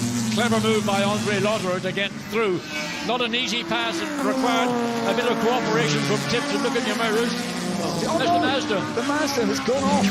Oh, that is Emanuele Pirro. Has there been an error? We did see that car have a few moments earlier, but it kept going okay. It did. I just wonder whether there's a lead battle for the lead, but I just wonder if the problem for the Mazda, we saw it particularly coming out of Lavin on a number of laps, the back end snapped away. So here we go. This could be tricky. It's been blocked coming into Madrick, and that's going to give Jake Hill a good run. He almost got himself in position, but he's going to be right now as close as he's been at any point, thinking he's a long way around Ford Water for the quick and the brave. He's doing it around the outside of Ford Water. He's taken the lead. Jake Hill has got in front of the VW Golf, but can Andre Lotterer find a way back? Andre Lotterer got compromised on the entry into Madrick, and that's the price that's been paid. Jake Hill saw that, he used it, and he got the run. He took a long, brave run around the outside. But the Escort, you can see it tippy-toeing its way through St Mary's. Andre Lotterer's not giving up. He's going to try and do the sort of the switchback, the undercut, not here but through the second part of the exit of Lavin, and he's not going to be given, Jake Hill has given them a little bit of room, but whether it's going to be sufficient to do anything more than what he's just done, questionable. Oh, hold your breath, what we've got. 7 minutes and 45 seconds remaining. Andre Lotterer has not given up any hope of winning this race, and he thinks, arguably, if I can just keep pushing Jake Hill, force him to maybe push a little bit harder than he might like to do. So, safety car is heading out onto the track. This is going to bring everybody back together, of course. We've still got the battle for the lead. What it will do, though, is bring some of the other cars. And, yes, out on the track, the #1 Triumph Dolomite Sprint. Watch the restart. Talk us through, John. What's the way to try and make your break on the restart? Well, Jake Hill is going to try and fool Andre Lotterer, and there's a question of when he decides to go, and what he's going to try and do is wrong foot Andre Lotterer. It's all in the control of Jake Hill. He can go at any point he chooses from now onwards, and I suspect he may wait until he gets through the chicane before he goes. There he is now. Go, Jake, go! He's flat out straight away, and that actually was a good exit. He dealt with that very, very well, and he's just opened up a fractional lead as the race gets underway. You do have to go over the line before you're allowed to overtake, of course, but everybody now following each other. We've heard that there are going to be an extra 3 minutes added to this race. Hope the cars are fueled for an additional 3 minutes. You know, probably people run it down to the last litre or so. And Rob Huff running in that 4th place. He's now under pressure as well. And that's Alex Brundle and the BMW has gone past. Absolutely. So the BMW working extremely well. As we go back to the battle for the lead, look how close the VW has gotten itself down. Yeah, as you said, that was a really good last lap by Andre Lotterer. He is right back into this once again. This race win is not over, and it looks as though we're going to get one more lap after this to decide who is actually going to win the Win Percy Trophy. Is it going to be Jake Hill? And Lotterer thinking, I'm getting closer. On the brakes, you could see the brake lights of Jake Hill. Oh, on the inside! No. That was a chance. He's still going for it. And Jake Hill's having to really fight this. But remember, when they go down the straight, the Escort definitely seems to have the better pace. What can Andre Lotterer do? Undercut, get the nose of the VW up the inside. Oh, touch! Well, the rear lens has just popped on the Escort, but Jake Hill consolidated sufficiently, and he's now got the advantage. He's got that little bit of straight line speed as they will race down into Woodcote for the last time in a racing lap. Wow, that was so close, and that little bit of contact. But it is, as you say, Jake Hill has got in the right place there because he's got the speed down the straight. And surely, even if Andre brakes as late as possible, he can't really challenge going into the chicane. Oh, and he's got a penalty as well, Lotterer's car has got a penalty from hitting the chicane, so that will actually affect the overall result. It is Jake Hill who takes victory in the Win Percy Trophy after a wonderful battle with Andre Lotterer. We have just heard that Lotterer may well have a penalty that may drop him back a bit more than second, but we'll see. And finishing in third place, it is Rob Huff who finishes in third place in the number 65 machine. And then it's the Mini of Nick Swift and Andrew Jordan that finishes in fourth position.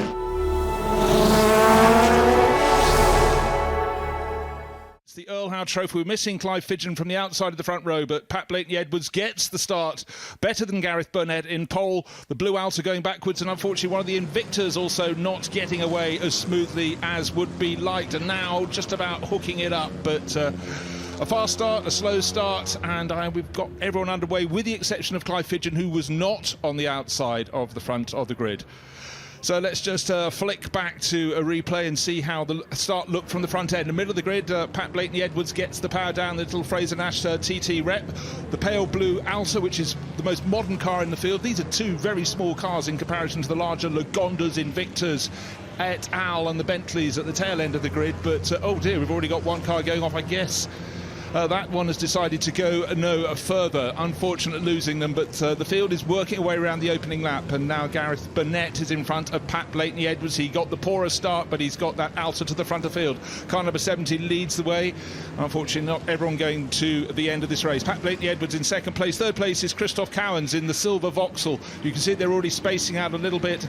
And then car number 71, fourth, it's the very elegant Invicta low-type chassis. Alan Brown on board. So a brilliant start from the middle of the front row there. Yeah, and the fastest lap, of course, for Gareth Burnett. He's storming away in the Alta, which was built in 1939. So these, as you just saw briefly on your screen, it's British built pre-World War II sports cars, and this year in the Earl Howe, it's British cars only, and that is to celebrate Johnny Hindmarsh and Louis Font's triumph at the wheel there, Lagonda M5 Rapide, all those years ago.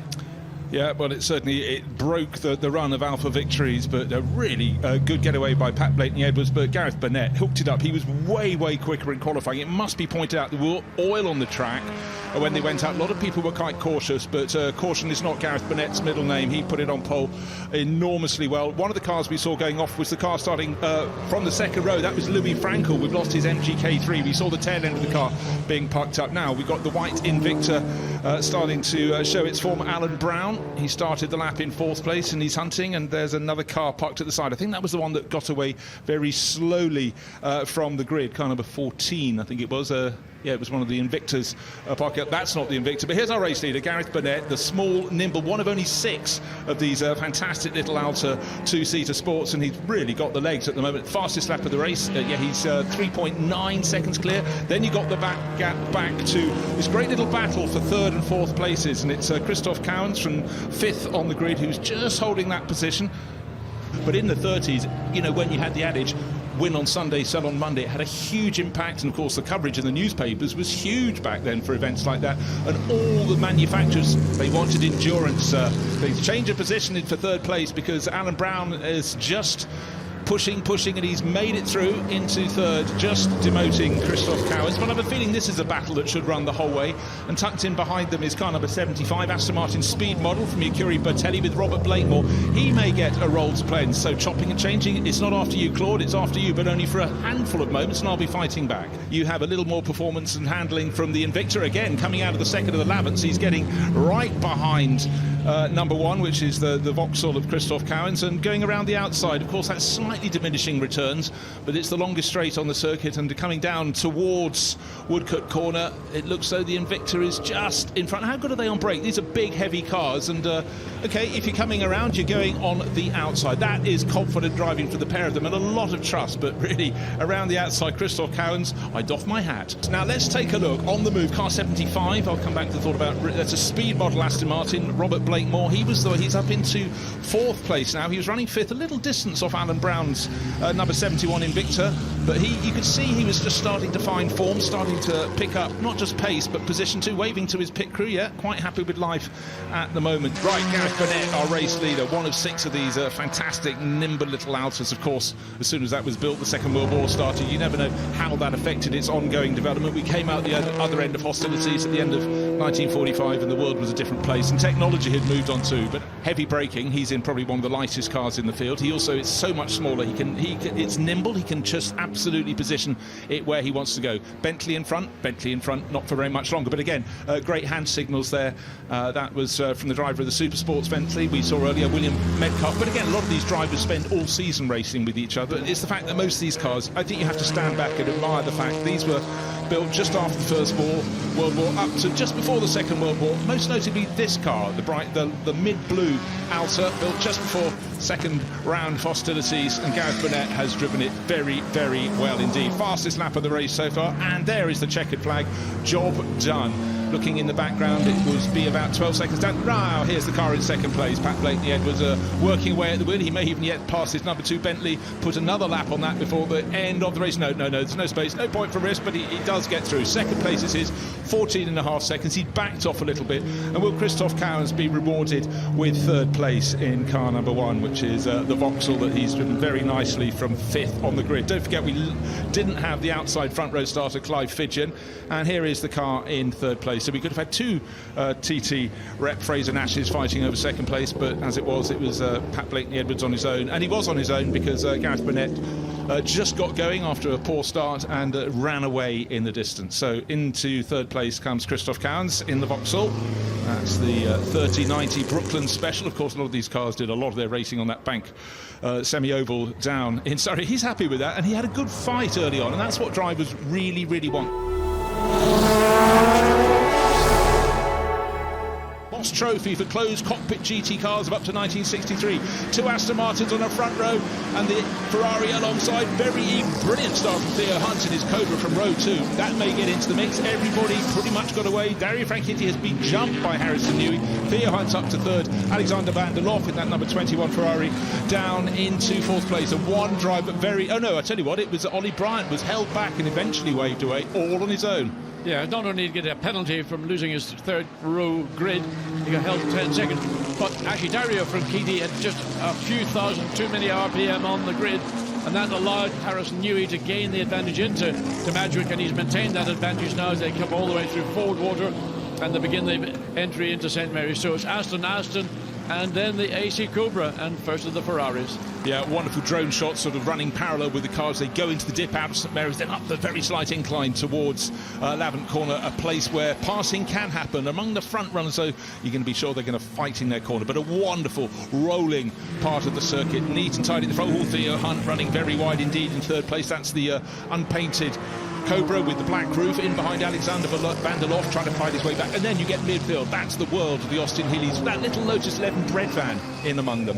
And the Lotus 11 bread van is ahead of all the Lotus Elites in the field. Whoa, runs very wide coming into Woodcote. That's a problem. Well, that was Theo Hunt. He'd already run quite wide coming out of St Mary's, held it together, but got it wrong down into Woodcote. That would be heart in mouth, but he just managed to drop himself from 3rd to 4th, 5th, 6th, 7th position. Front two runners getting clear. That's the DB4 GTs. And Harrison Newey hanging on by 5/10ths of a second. Then behind Frank Heaty, who's in second place, another 3 seconds back to 3rd. That's Alexander van der Lof. Remember, he was given that when Theo Hunt ran out of road down at Woodcote. Some great overtaking further back down the field. Let's see how they get it right or wrong into Woodcote. This is where Theo Hunt lost it on the opening lap of the race. He is on the track this time. That's better. See Van der Hoff, what he does in the Ferrari, he stays very much in the middle of the road to preclude any opportunity. One of the 3 of the Cobras might feel there's an opening that I can dive down into, so comes out of the chicane ahead of the 3 Cobras. And Gregor Fiskin looks as if he's got the pace to get ahead of the number 3 Cobra. Just, oh, look at that, as Dario Franchitti's taken the lead. Yeah, burning rubber, that right, left rear, blue smoke coming off the rear of the Aston Martin. Yeah, it was a drag race as they went past the pits, and starting the lap it was Harrison Newey by 1/4 of a second, but brave, bold and carrying a bit more speed potentially as they accelerated away. Dario Franchitti got the job done. Now his job is to escape. Let's take a look down the start-finish straight, but very early the intent was clear from the Scottish driver. The Scottish ace and Dario Franchitti made the move. I think in fairness, Harrison Newey didn't really offer very much defence, and look at the exuberance in this driving. No wonder the blue smoke's coming off that left rear. Martin, Harrison Newey is not though beaten. He's going up the inside. Can he get the braking done? Showbiz racing. These two are playing amongst themselves. I believe they've got an advantage over the rest of the field by over 5 seconds, and they're just putting on a little bit of a show for the fans, for the television. I don't think this is really at this point a battle for the lead. Well, it is a battle for the lead, but I know what you're saying there, John, but I'm not averse to watching the rear shot of these DB4 GTs as they pitched into Madrick corner. Now, who else is thinking about a move? Dario Franchitti? Well, he needs to. He's down in 2nd place, but up the inside he comes. Oh, are you right? I think you're right, John. I think they're playing at the moment. I think this is a little bit for the benefit of both the fans. Look, I mean, look at the way they're sliding the backs of their... Now, if you're in a real race, you probably wouldn't want to be doing that, but let's put on a show, because that's what people come to see. They want to see 2 drivers at the level both Dario Franchitti and Harrison Newey are capable of displaying, putting on a great show. No, they really are. And how and why? This is why the Ferrari got delayed, just bottled up, couldn't get through the chicane. Theo Hunt on the outside, not on the circuit anymore, had to slightly lift off the throttle. That allowed that AC, the AC and Shelby Cobra battle to get split. Are we going to see the Ferrari coming back? Oh dear, one of the Aston Martins out. I think that's 33, Nicholas Ditting. He said, having put his notes upside down. Yes, it is Nicholas Ditting, yeah. Again, look, getting alongside, and here we come down into Woodcote for coming up to complete lap 6. So enjoying it very much. We're not quite at the halfway point in this 20-minute race, but exquisite sliding and balancing on the throttle of these 2 DB4 GT Aston Martins. We've seen Nicholas Ditting's car pull off, but James Alexander in the 3rd of the DB4s. That's the white one. That is a little bit further down the order, just inside the top 10 in ninth. But there's no doubting these 2 cars, one or other of these drivers will take victory. So Aston Martin 1-2. The question is, what is the order going to be? And again, that wonderful rear shot. And if you're new to watching historic racing, you can drift. You do drift. I think it was. It was. We've just had a change of the lead and then a really sideways slip and slide from Harrison Newey. Has he started to wear his tyres a little too much? He certainly was working them harder than Dario Franchitti was. Okay, this is, I guess, where the lead changed. The 32 of Harrison Newey just in front of the similar DB4 GT, but he was on the outside at Ford Water. No second invitation required. This, though, is the battle for 3rd place. John Spar's now being really chased very hard by another Cobra, Gregor Fiskin. Alexander van der Lof is in behind in that very elegant Ferrari. He's got the pace to match them. The clock is not his friend. 5.5 minutes remain. But which of these red cars will take 3rd place? I cannot tell you, John, but I'm starting to sense that Gregor Fiskin is looking more and more nimble in 4th place. So where is the traffic going to fall for this lead duo? Certainly Harrison Newey has not been dropped, having lost that lead to Dario Franchitti. But Franchitti a winner here in this number 46 DB4 GT with Jimmy Johnson, the 7-time NASCAR champion at the end of last year at the Revival. And again, pitched at angles that lesser mortals wouldn't dare consider. Into the chicane they go. And again, you need to be neat and tidy here. You need to get the power down. You need not to be running over the curbing on the outside. And Dario, in fact, gave a real margin to himself there. The Scot fully confident in his car at the moment and not risking an iota. Yeah, is that, that problem for is that coming out of the chicane? I believe it is. Yeah, Niall McFadden has put his car facing the wrong way with a little bit of... a lot of damage. Oh, a lot of damage. OK, he's effectively gone... The chicane is non-existent. OK, let's take a look how it happened. The Cut 7 Jaguar goes down the inside. Hans Neisel's coal wing turns in and nowhere to go. And, well, you can see, thank goodness, it's no longer built with the original bricks. It's polystyrene and belting there. But that was a wheelie and then couldn't control his car because the front wheels weren't on terra firma, so wouldn't turn. I think we might have a safety car deployment. The camera, there's actually a camera in that. Fear not. That's the remnants of what the camera was doing. Fear not, there was no camera operator. You wouldn't put one there, but that was a big moment for Niall McFadden and at a standstill. So I'm afraid that is the red flag. Well, there's no great supplies. We only had 2 minutes remaining on the clock, so I very much doubt we will get the racing going again. So Dario Franchitti is at the top of the charts and may well remain. The flag marshal gave a sign to down below him, sort of that sign saying, that's it, we're not going to restart the race. Victory. Here we are in the Moss Trophy. That means we've only got a couple more races on the race card here, but that was a wonderful display from those DB4 GTs, cars that just seem really to suit the wonderful flow of the Goodwood Motor Circuit. So we're all set to go racing then. Watch out for the flag. The Gordon Spice Trophy's underway, and it is a good start from Fred Shepherd from the middle of the front row, but I'm not sure it's quite enough to beat James Thorpe into the first corner, is it? James has actually got off pole position very well. He has got the advantage. Fred Shepherd in second place. Everybody else battling away. Jack Young in the Volvo trying to keep it wide through Madrick, but might have lost a place or two, but we definitely have a battle up front. Fair play, James Thorpe. Got a brilliant start. We were all saying, watch out for that Mustang. It should charge down quite easily into turn one, but James got perfect launch. I think the Mustang might have got a little bit of wheel spin there, but everyone nice and safely, nice and cleanly through as we head through into the first part of St Mary's, and they'll go left into the second part for the first time. Yeah, so a very good getaway, as you say, by James Thorpe. He's got that initial advantage over Fred Shepherd. Andrew Smith in third. There's a little move by Mike Whittaker Jr. trying to dive down the inside of Jack Tetley. It didn't quite work, but he is ahead of his dad now. Do you notice? Mike Whittaker Jr. in the Rover is ahead of his dad, who's in the Capri behind, the red Capri. So he didn't have such a great start. We'll have to have another look at that in a moment. But he's on the attack here. He is. He's putting Jack Tetley under all sorts of pressure. This car finished in second place yesterday. So as they head down into the very tricky braking zone of Woodcote Corner, Jax closes the door, but he's having to defend ever so slightly as they go into the chicane. You can see actually our third place car just dropping off the back, and what a great rear board camera that we're having looking back on Whittaker Jr. Yeah, this is going to be fun to see how it goes. No doubts about it, though. James Thorpe started well. And look, we've got an onboard here as well from the start. Let's see how this goes.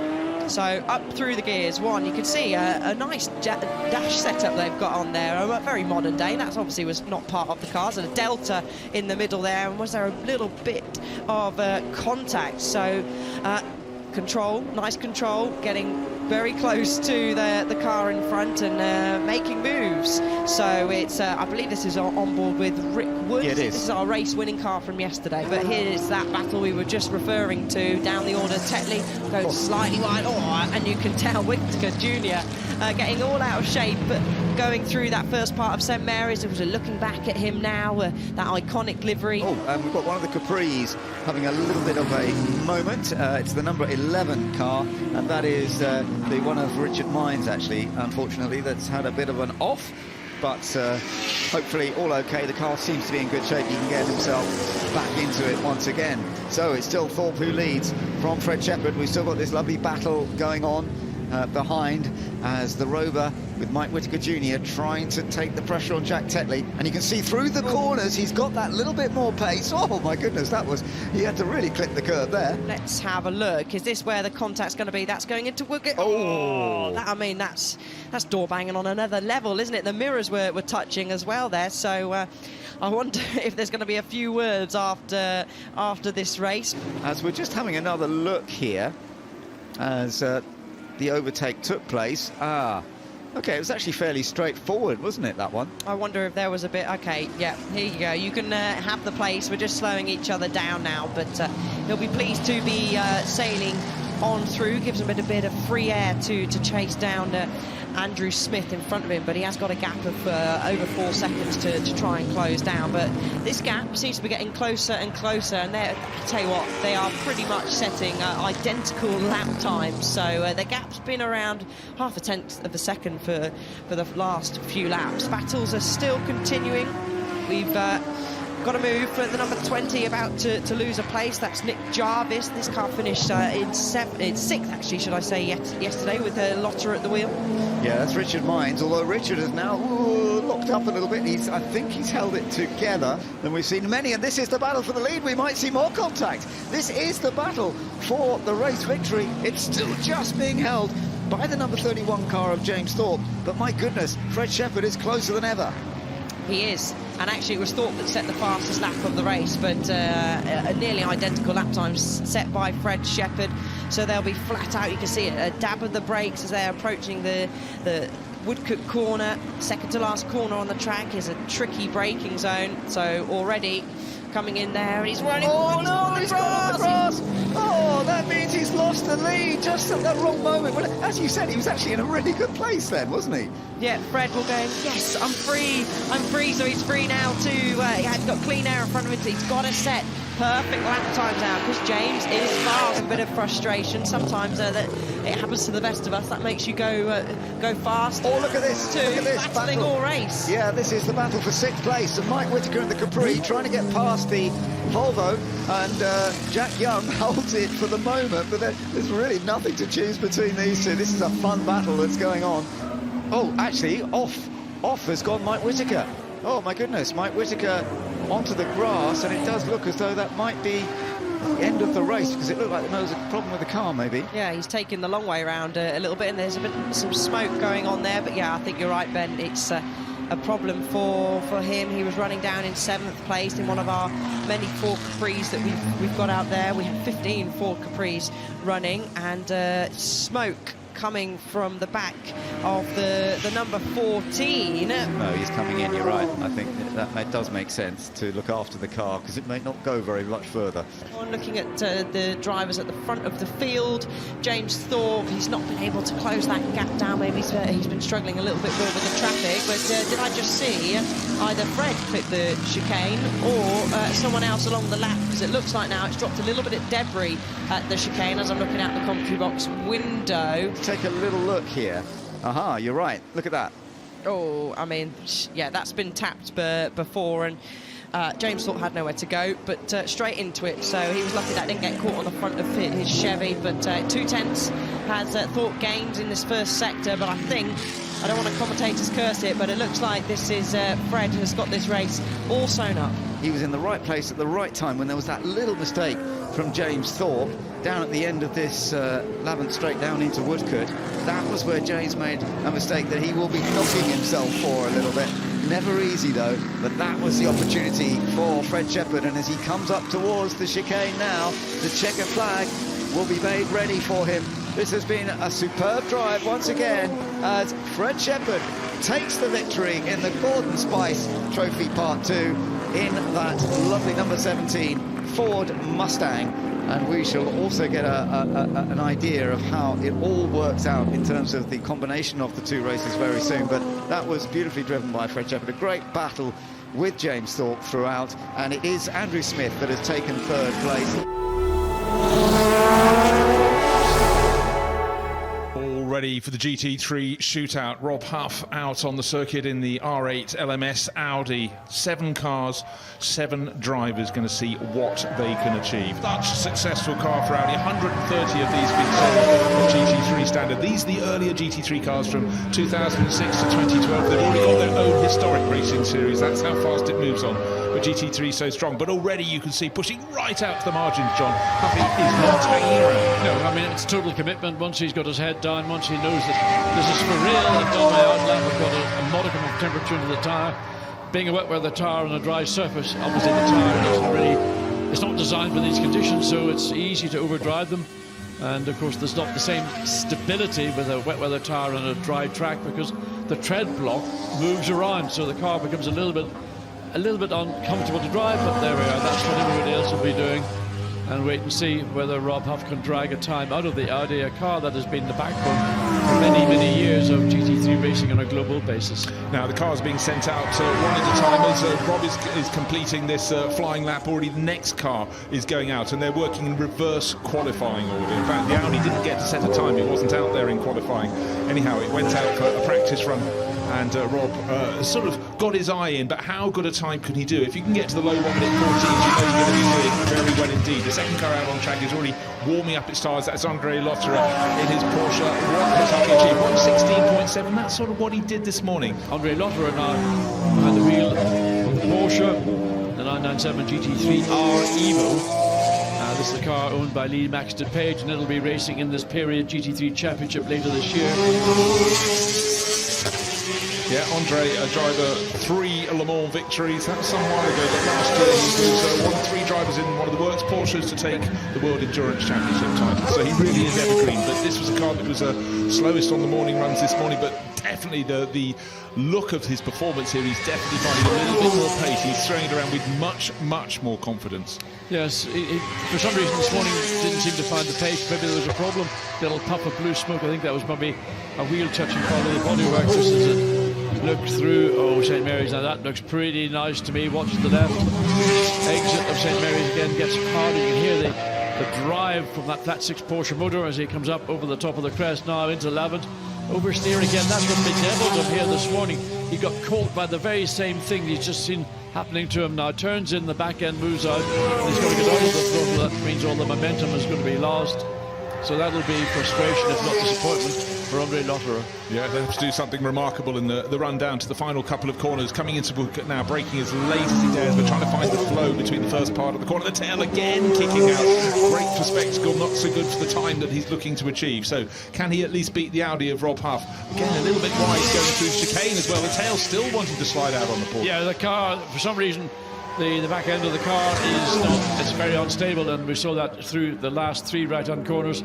So Audrain Motorsport 116.1. Jake is now becoming accustomed to racing a modern one of these, the 296 GT3 Ferrari. That's following on from the 488 as well. Every few years you get an evolution, but Ferrari always popular in the GT3 category. And Jake, reigning British touring car champion, historic racing expert, hops out of a Capri earlier today, hops into this Ferrari. He's quick indeed. He's learning with every single outing. Interesting the way he approached the chicane too, quite slowly. Got the car lined up and then nailed it, so he's got maximum straight line attack, acceleration off the chicane, so he wasn't side slipping as he came out, trying to maybe preempt the exit of the chicane. So down through Ford Water and into the sort of final part of that long right hand corner that leads into St Mary's, and then the cut back down. And you drop downhill. It doesn't look it on TV, but there is quite a descent, and there you can see maybe that angle, compression, then up the hill into Lavant. Yeah, the graphic shows the first of the timing sectors of those 3 squares at the bottom. It's green. That means he's fastest of the 3 cars that have been out so far. The Audi of Rob Huff, and then the Porsche of Audrain Motorsport. Motorsport is still top with 1 minute 16.150. That's the second timing sector gain to offer us from Jake. It's certainly looking smooth, and he goes fastest of all through that sector, so he's definitely going to topple the others from the top of the table. But there are still other cars to come out in this GT3 shootout. Right, just the final corner to negotiate. It's the right, the left, but don't go too wide on the exit. You've got to get the power down. Nice, neat and tidy there from Jake in the 458 Italia Ferrari. What, John, will the time be? But he did a 15.9 this morning. He's been improved by just over 0.4 of a second. So he's quickest overall presently. Z4 GT3, right. First lap completed, flying lap being commenced. Of course, the first one was a run around from the pits, trying to get some heat into the rubber. Just to reiterate, these are rain tyres. We're trying to get as much heat into them as possible.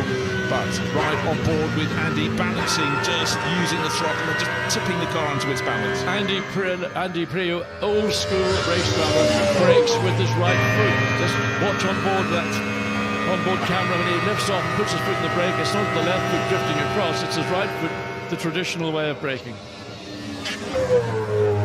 Again, that wonderful ride through the second part of Ford Water into St Mary's, over the crest, into the dip. Now he's going out towards Lavant Corner again. The car going slightly light as it comes over the rise and then just trying to position it. This is one of the points at which Andre Lotterer's Porsche wanted to get the tail around. Andre didn't want it. It definitely delayed him because he wanted to get the power down. Andy Priaulx balanced very nicely indeed. He's already up on the first sector. Will he improve on Jake Hill's mark? Look at the concentration, John. Yes, I mean, the car looks more stable.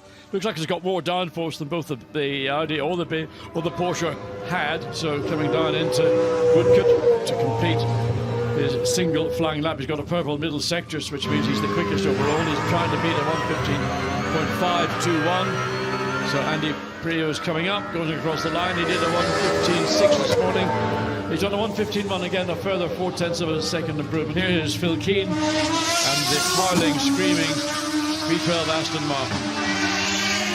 Yeah, we've got V10s, we've got V8s, but V12s have their own all treat, and it really is a rasping sound there. But Phil Keane, very quick in everything. He puts his tail end into historic cars, modern cars, and really makes it a great seal livery I haven't come across before. The Spider-Man livery. This car raced Tommy Dreesy driving it in the States, but again, he is absolutely flying. What's the first sector time waiting for him to go through that? Will it be green on screen? Purple is fastest of anybody as yet. He's really hooking it up. And now a great image of the Aston coming through the first part of St Mary's. You really saw how much movement there is in the car.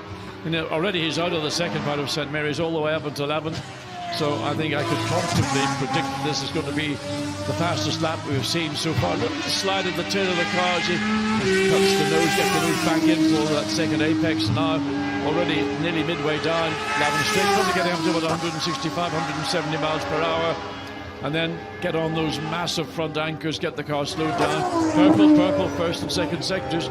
Caro actually, in fact, he may be watching almost through sort of the gaps in his fingers, but certainly Phil Keane has not put a wheel on. Final corner negotiated, getting the power down, kicking up the dirt a little bit to the wide there potentially, but he kept it straight. Will he get into 1:14? It seems every car goes faster than the previous one by 0.4 of a second, which is precisely what Phil Keane managed to do. Stopwatch starts now.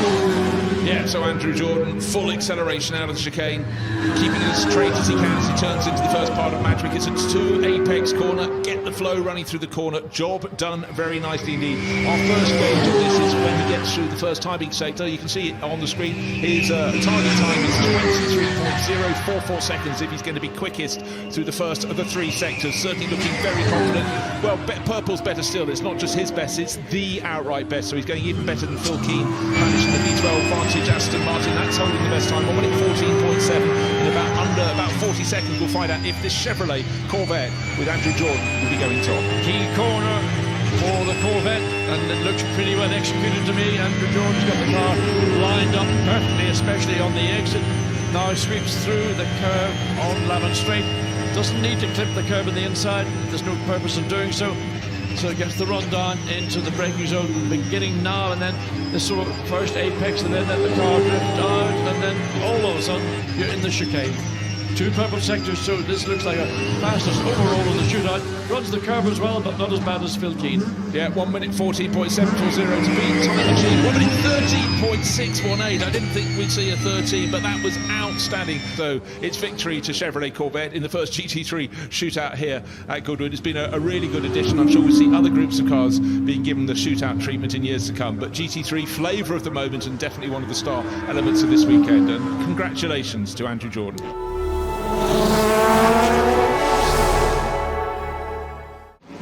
The flag falls and away we go, and it's a good start from all 3 front row. James Thorpe on the outside, he gets a bit of a wobble there, and Roger Wills has got the edge. Yes, it's Roger Wills in number 124, and it's Bonamy Grimes who was on pole. He's taking second place. James Thorpe missing out a little bit after a decent early start, but then had a bit of wheel spin, and then a great battle behind. John Spears is running behind in the number 88. Sam, the number 17 lister that you can just see there, actually got a great getaway, but I think he was boxed in between Roger Roger Willis and James Thorpe, and wasn't able to make moves forward and had to back out of the throttle. He's now battling with the number 78. That's Alex Brundle, a driver that's fast in any car that you put him in. So let's also keep an eye out for Alex Brundle's cars go through the first part of St Mary's, now into the second part with our leaders down up at Lavant.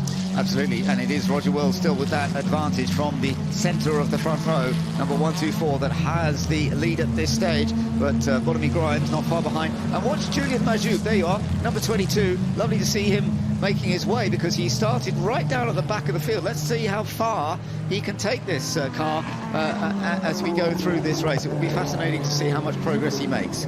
It will, and this car actually ran at Goodwood twice in 1957, so it's had a great experience of going around Goodwood. Whether Julian has had experience going around in this car, that's a question to be had, but I think he is actually the owner, so I certainly wouldn't expect him to have been round this track in it at least. But out in front, Willis is holding the lead from Grimes in second, and then third is Thorpe, slightly further back, 3.2 seconds the difference to Grimes in second. He's desperately trying to clear those in front of him. He's kicking up a little bit of dust on the inside, but he's going to slide down. Is he? Yes, just about goes through past the number 19. Meanwhile, it is still a battle up front. Look at this, because Roger Wills is coming under pressure once again from Bonamy Grimes. The two that were very close to each other in qualifying, the gap between them, it had gone up to half a second by the end of qualifying, with Bonamy being that fraction faster. But in this race right now, you've got to say Roger Wills is doing a fine job of just holding his position. And we've got a problem for the number 4 Maserati. Stephen Rattenmeyer is going rather slowly there. That's a disappointment to see. Meanwhile, Michael Birch in the number 21 Lotus Climax 15 is definitely under a bit of pressure here from Sean Lynn, although he's not going to make it into Madgwick. Let's get a, oh yes, so let's have another look at this. Bobbling about and then just comes off. That might not actually cause any problems. Thankfully it didn't hit any other cars. An exhaust pipe that doesn't go out doesn't hopefully affect the actual exhaust coming out of the engine. No, that should be all right. He should be able to continue quite nicely. But as you said, it's very lucky that it didn't fly out in front of any of the cars. And Richard Wilson is up one more place, so he's well inside the top 10 now, and there are more places for him to try and chase. We've already seen one driver come from the back of the grid yesterday in the Gurney Cup, and that was Frank Stifler. Yeah. Roger's going to hope that he's going to repeat the same thing, but he's got a tough mountain to climb. His gap to the leaders is over 29 seconds, but he's making good progress. He's getting a couple of spots. He is. He's doing a great job. He might... Oh, and off. There goes a bit of a problem for the Lister Jaguar Costin of John Spears. Let's hope that John can get... Yeah, it looks like he's going back on again. So he's in fourth. Yeah, that's right. So he is losing out some very valuable places here. Oh, yeah, he's dropped outside the top 10, and he's raced quite a few Goodwood events over the last few years.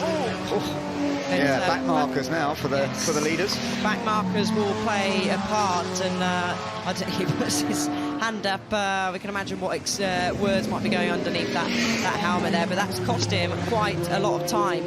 Roger Wills at the front of the field has set personal best, actually and fastest overall of anybody in the first sector, so he's seen Grimes hunting him down and closing that gap. A couple of laps ago it was a second, now it's 1.4, and if he has a smooth run through these last couple of sectors, he will increase that gap moreover. Yeah, John Saunders just pulling off now. It looks to me as though that may well be some kind of mechanical issue, or no, I don't know actually, because he's going back on. It might have been an error. Spin, possibly. Yeah. We'll have a look. Oh, hang on. That was under braking, wasn't it? That is. Whether he seemed to lock the rears. Yeah, went into potentially the wrong gear on the way down there. Possibly. They don't have flappy paddles like our modern race cars, our modern sports cars. Which adds to them being ever more difficult to drive. Look at the battle now, Ben, on our timing screens. We don't actually even have to look at the timing screens to see the leader being held up. Yes, yeah, absolutely right. And now you've got the two of them absolutely together. And as you said, when you're dealing with traffic, although actually the traffic is now also affecting Bonamy Grimes because he gained a lot there, but now he's lost a bit more again.